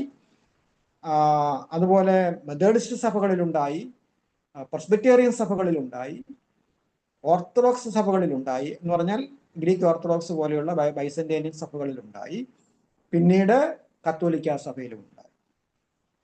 അപ്പം ആ പരിശുദ്ധാത്മാവിന്റെ അഭിഷേകത്തിന്റെയും ആത്മനിറവിന്റെയും അനുഭവങ്ങൾ 20-ാം നൂറ്റാണ്ടിന്റെ ആരംഭത്തിൽ സഭയുടെ മിഷനെ വളരെയധികം സ്വാധീനിക്കുന്നതായിട്ട് നമുക്ക് കാണുവാനായിട്ട് കഴിയും. 21ാം നൂറ്റാണ്ട്, missions in the digital and post modern era. 21ാം നൂറ്റാണ്ട്, ഇപ്പോൾ നാം ജീവിക്കുന്ന ഈ കാലഘട്ടത്തെ അത് കുറച്ചും കൂടെ the history of Christian missions in a tapestry of faith, courage and sometimes failure. It reminds us that the mission is God's and the methods must be continually re-examined in the light of Scripture and the Spirit's leading. Globalization, migration, and digital technology have opened fresh avenues for mission work. Online platforms, mobile apps, and streaming technologies allow gospel proclamation across previously closed and hard to reach regions. 21ാം നൂറ്റാണ്ട് എന്ന് പറയുന്നത് 20ാം നൂറ്റാണ്ടിന്റെ അവസാനത്തോടു കൂടി നമ്മൾ കാണുന്നത് ടെക്നോളജിയുടെ ഒരു ഡെവലപ്മെന്റാണ്. ടെക്നോളജിയുടെ ഡെവലപ്മെന്റ് ടെക്നോളജി ഇവാഞ്ചലൈസേഷന് വേണ്ടി, മിഷന് വേണ്ടി ഉപയോഗിക്കുവാൻ ആരംഭകാലങ്ങളിൽ എന്തൊക്കെ പ്രിന്റ് മീഡിയ ഉണ്ടായിരുന്നു. ബൈബിൾ ട്രാൻസ്ലേറ്റ് ചെയ്യുക, പ്രിന്റ് ചെയ്യുക, ട്രാക്റ്റുകൾ പ്രിന്റ് ചെയ്യുക, അങ്ങനെയുള്ള ഒരു കാലഘട്ടമായിരുന്നു. എന്നാൽ പാശ്ചാത്യ ലോകത്ത് ഈ റേഡിയോ തരംഗങ്ങളുടെ കണ്ടുപിടുത്തത്തോടുകൂടി റേഡിയോ ഒരു വലിയ മീഡിയ ആയിട്ട് മാറി. അത് ഏഷ്യൻ രാജ്യങ്ങളിലെ സുവിശേഷീകരണത്തിന് വളരെയധികം ഫലപ്രദമായിരുന്നു. ഏഷ്യൻ രാജ്യങ്ങളിലെ പ്രവർത്തനങ്ങൾക്ക് എങ്ങനെയാണ് ഫലപ്രദമായത്? അത് ക്രോസ് കൾച്ചറലായിരുന്നു. നമുക്ക് കേരളത്തിലുള്ള ഒരാളിന് കാശ്മീരിൽ പോയി പ്രസംഗിക്കാനോ അല്ലെങ്കിൽ മറ്റൊരു സ്ഥലത്ത് പോയി പ്രസംഗിക്കാനോ അങ്ങോട്ട് പോകുന്നവർ ഒന്നോ പേരുണ്ടാകും എന്നുള്ളതല്ലാതെ നമുക്ക് ക്രോസ് കൾച്ചറലായിട്ട് അവരോട് സുവിശേഷം പങ്കുവയ്ക്കാൻ കഴിയുമായിരുന്നില്ല. അപ്പം അത് കൾച്ചറൽ ബാരിയേഴ്സ് ഉണ്ട്, റിലീജിയസ് ബാരിയേഴ്സ് ഉണ്ട്, പൊളിറ്റിക്കൽ ബാരിയേഴ്സ് ഉണ്ട്. അപ്പം പാകിസ്ഥാനിലോട്ട് പോയി പറയാനൊക്കത്തില്ല, ഇന്തോനേഷ്യയിലോട്ട് പോയി പറയാനൊക്കത്തില്ല, നേപ്പാളിലോട്ട് അക്കാലത്ത് പോകാനൊക്കത്തില്ല. പക്ഷേ ഈ ട്രാൻസ്വേൾഡ് റേഡിയോ പോലെയുള്ള ഗ്രൂപ്പുകൾ എന്താണ് ചെയ്തത്? അവരവിടെ നിന്നുള്ള വിശ്വാസത്തിലുള്ള ആളുകളെ അവർ കണ്ടെത്തി ട്രെയിനിങ് കൊടുത്തു. അവരുടെ ഭാഷയിൽ സുവിശേഷം പ്രസംഗിക്കാൻ അവരെ പരിശീലിപ്പിച്ചു. അതിനുശേഷം അവരെ ശ്രീലങ്കയിലോ ഡൽഹിയിലോ അല്ലെങ്കിൽ മറ്റേതെങ്കിലും സേഫായിട്ടുള്ള സ്ഥലങ്ങളിൽ കൊണ്ടുവന്ന് സ്റ്റുഡിയോയിലിരുത്തി അവരെ സുവിശേഷം പ്രസംഗിപ്പിച്ചു. ആ പ്രസംഗം എങ്ങോട്ട് പോയി? ഇന്തോനേഷ്യയിലോട്ടും പാകിസ്ഥാനിലോട്ടും നേപ്പാളിലോട്ടും താജിസ്ഥാനിലോട്ടും പിന്നെ അങ്ങനെയുള്ള രാജ്യങ്ങളിലോട്ടെല്ലാം പോയി. ബാരിയേഴ്സ് ഇല്ലാതെ, വിലക്കുകളില്ലാതെ ടെക്നോളജി മൂലം സുവിശേഷം എത്തുവാൻ തുടങ്ങി. മറ്റൊരു കാര്യം എന്ന് പറഞ്ഞാൽ, സ്ത്രീകളെ സുവിശേഷീകരിക്കുവാൻ, റീച്ച് ചെയ്യുവാൻ കഴിയാത്ത ചില സംസ്കാരങ്ങളുണ്ട്. മുസ്ലിം സംസ്കാരങ്ങളിലൊക്കെ അവിടെ നിന്നും സ്ത്രീകളോട് പോയി സംസാരിക്കാനോ ചേച്ചി എന്തോ ഉണ്ട് ഈ ട്രാക്ട് ഒന്ന് വായിക്കണമെന്ന് പറയാനോ എല്ലാം പോയി കഴിഞ്ഞാൽ തീർന്നു തന്നെ. അപ്പൊ അങ്ങനെ അവിടെ ചെല്ലാനൊക്കത്തില്ല. അപ്പൊ റീച്ച് ചെയ്യാനൊക്കാത്ത ഇടങ്ങളിലേക്ക് ഈ സന്ദേശങ്ങൾ റീച്ച് ചെയ്യുന്ന കാഴ്ച നമുക്ക് 20ാം നൂറ്റാണ്ടിന്റെ 20ാം നൂറ്റാണ്ടിന്റെ അവസാന ഘട്ടത്തിൽ നമുക്ക് കാണുവാൻ കഴിയും. 21ാം നൂറ്റാണ്ടിലേക്ക് വന്നപ്പോഴത്തേക്കും ടെക്നോളജി കുറച്ചും കൂടെ വിപുലമാവുകയാണ്. ദൃശ്യമാധ്യമങ്ങൾ ഉണ്ടാകുന്നു, ഓൺലൈൻ പ്ലാറ്റ്ഫോമുകൾ ഉണ്ടാകുന്നു, അതുപോലെ എന്തൊക്കെയാണ് സ്ട്രീമിംഗ് ഉണ്ടാകുന്നു, മൊബൈൽ ആപ്സ് ഉണ്ടാകുന്നു. ഇതെല്ലാം മിഷണറി മൂവ്മെന്റ്സിന്റെ, മിഷണറി പ്രവർത്തനങ്ങളുടെ പുതിയ തലങ്ങളിലേക്ക് നമ്മളെ നയിച്ചു എന്നുള്ളത്. അപ്പൊ അതിന്റെ ഒരു ഭാഗമാണ് നമ്മൾ ഇന്നിവിടെ ഇരിക്കുന്നതും, അതിന്റെ ഒരു ഭാഗമാണ് അല്ലെ. നമുക്ക് ഇപ്പൊ രാജസ്ഥാനിൽ നിന്ന് സീന സിസ്റ്റർക്കോ അല്ലെങ്കിൽ അല്ലെ ഇങ്ങോട്ട് വന്നിരുന്ന് പഠിക്കാൻ കഴിയുമായിരുന്നു. എനിക്ക് അങ്ങോട്ട് പോയി പഠിപ്പിക്കാൻ പറ്റുമോ? അല്ലെ നമ്മുടെ ടീച്ചേഴ്സിന് അങ്ങോട്ട് വരാൻ പറ്റുമോ? അപ്പം ഇതെല്ലാം നമുക്ക് എന്താണ് സംഭവിക്കുന്നത്? ടെക്നോളജിയെ തിരിച്ചറിയുകയും അതിനെ മിഷൻസിന് വേണ്ടി ഉപയോഗിക്കുകയും ചെയ്യുന്ന കാലഘട്ടമാണ് ഇപ്പോഴത്തെ ഈ പോസ്റ്റ് മോഡേൺ ഇറ. ആധുനിക കാലഘട്ടമല്ല, അത്യാധുനിക കാലഘട്ടം, ആധുനികാനന്തര കാലഘട്ടം എന്ന് വേണമെങ്കിൽ നമുക്ക് ഈ കാലഘട്ടത്തെ വിളിക്കാം. അപ്പം ആ പരിസരങ്ങൾക്കനുസരണമായിട്ടുള്ള സുവിശേഷ സമീപനങ്ങൾ, മിഷണറി മെത്തേഡ്സ് നമ്മൾ സഭകൾ സ്വീകരിച്ചേ മതിയാകുകയുള്ളൂ. കോവിഡ് കാലത്ത് നമ്മളത് ചെയ്തു. കോവിഡ് കാലത്ത് നമുക്ക് ആരാധനയ്ക്ക് പോകാൻ കഴിയത്തില്ലായിരുന്നു. 20 പേരിൽ കൂടുതൽ അല്ലേ ഒന്നിച്ച് കൂടാനൊക്കത്തില്ല. അത് 1.5 അടി അകലത്തിലൊക്കെ ഇരിക്കണം. ഇങ്ങനെയൊക്കെയുള്ള സംവിധാനം ഉണ്ടായപ്പോൾ ദൈവം തമ്പുരാൻ നമുക്ക് സൂം മീറ്റിംഗ് തന്നു. സൂമിൽ നമ്മൾ എന്ത് ചെയ്തു? ഒരുമിച്ച് കൂടി ആരാധിച്ചു. സൂം വന്നു കഴിഞ്ഞപ്പോഴത്തേക്കും ദുബായിലും കുവൈറ്റിലും ഇംഗ്ലണ്ടിലും ഒക്കെയുള്ള സഭാജനങ്ങൾ അവർക്കും കൂടെ സഭായോഗത്തിന് കയറുവാൻ കഴിഞ്ഞു. അപ്പം അത് കുറച്ചും കൂടെ അങ്ങ് സൗകര്യമുള്ള ഒരു കാര്യമായിട്ട് തോന്നുന്നു. അപ്പൊ ഇത് വേൾഡ് വൈഡായിട്ട് ഓൺലൈൻ പ്ലാറ്റ്ഫോംസ്, ടെക്നോളജി എല്ലാം ഉപയോഗിക്കുന്ന ഒരു പോസ്റ്റ് മോഡേൺ കാലഘട്ടമാണ് ഇത്. അപ്പം നമ്മൾ ചിന്തിക്കേണ്ട ഒരു കാര്യം എന്ന് പറയുന്നത്, മിഷൻ എന്ന് പറയുന്നത് അതിൻ്റെ സമീപന രീതികൾ വ്യത്യാസപ്പെടാം. ദേശത്തിനനുസരിച്ച്, കാലത്തിനനുസരിച്ച് സമീപന രീതികൾ വ്യത്യാസപ്പെടാം. എന്നാൽ അതിൻ്റെ മെസ്സേജ് വ്യത്യാസപ്പെടുന്നില്ല. അതിൻ്റെ മെസ്സേജ് വ്യത്യാസപ്പെടുന്നില്ല. അതുപോലെ തന്നെ ഈ കാലഘട്ടത്തിൽ സഭ അഡ്രസ്സ് ചെയ്യേണ്ട കുറച്ച് കാര്യങ്ങളുണ്ട്. യാക്കോബിന്റെ ലേഖനത്തിലൊക്കെ പറയുന്നത് പോലെ സഭ സോഷ്യൽ ജസ്റ്റിസിന്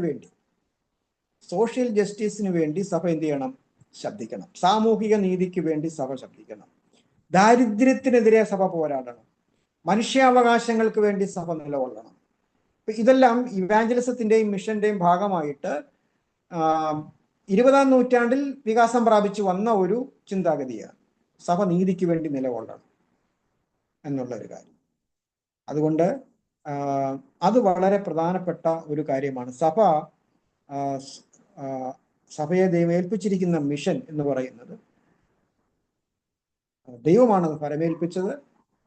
അത് ലോകത്തിൽ പ്രാവർത്തികമാക്കുവാൻ ദൈവം ഫലമേൽപ്പിച്ചിരിക്കുന്ന വ്യക്തികളാണ് നാം ഓരോരുത്തരും. സഭ എന്ന് പറയുമ്പോൾ നാം ഓരോരുത്തരും. അപ്പോൾ നാം ചിന്തിക്കേണ്ട ഒരു കാര്യം, കർത്താവെ, ഈ കാലഘട്ടത്തിൽ നീ എന്നെ വിളിച്ചിരിക്കുന്നത്, എന്നെ നിയോഗിച്ചിരിക്കുന്നത് എന്തു ചെയ്യാൻ വേണ്ടിയാണ്? ഞാൻ എന്ത് ചെയ്യാനാണ്? എന്നെ അയച്ചിരിക്കുന്നത് എന്ത് ചെയ്യാനാണ്? ഞാൻ ഈ ലോകത്തിൽ നിന്നും നിന്നിലേക്ക് മറയുന്നത് വരെ ഞാൻ ഇവിടെ എന്താണ് ചെയ്യേണ്ടത്? എൻ്റെ ഓരോ നിമിഷവും ഞാൻ എങ്ങനെ സ്പെൻഡ് ചെയ്യണം? എൻ്റെ ഓരോ ദിവസവും ഞാൻ എങ്ങനെ സ്പെൻഡ് ചെയ്യണം? എൻ്റെ ജീവിതത്തിൻ്റെ ഉദ്ദേശം കർത്താവെ എന്താണ്? അത് നമ്മൾ ദൈവത്തോട് തീർച്ചയായിട്ടും ചോദിക്കണം. നാം ജ്വലിക്കുന്നവരാകണം, എങ്കിലേ നമുക്ക് നിലനിൽപ്പുള്ളൂ. ജ്വലിക്കുന്നവരാകണം. ജ്വാലയില്ലെങ്കിൽ നാം ഇല്ല. അപ്പൊ ഈ കാലഘട്ടത്തിൽ നമുക്ക് ദൈവത്തിന്റെ, ഇതാണ് ഞാൻ ത്രിയേക ദൈവത്തിന്റെ ഇൻവോൾവ്മെന്റ് എന്ന് പറയുന്നത്. കർത്താവിന്റെ നിയോഗം, ദൈവത്തിന്റെ വിളി, പരിശുദ്ധാത്മാവിന്റെ ശക്തി. അപ്പം ഇത് ആ ട്രിനിറ്റിയുടെ വലിയൊരു നിയോഗം നമുക്ക് ദൈവം തന്നിരിക്കുകയാണ്. അപ്പൊ ഇന്നും നാളെയും മറ്റന്നാളും ഒക്കെ ഞാൻ എന്താണ് ചെയ്യേണ്ടത്? അടുത്ത മാസം ഞാൻ എന്താണ് ചെയ്യേണ്ടത്? നമുക്ക് ഒരു മിഷൻ പെർസ്പെക്റ്റീവിലുള്ള ഒരു കലണ്ടർ ഉണ്ടോ? ഒരു പദ്ധതിയുണ്ടോ?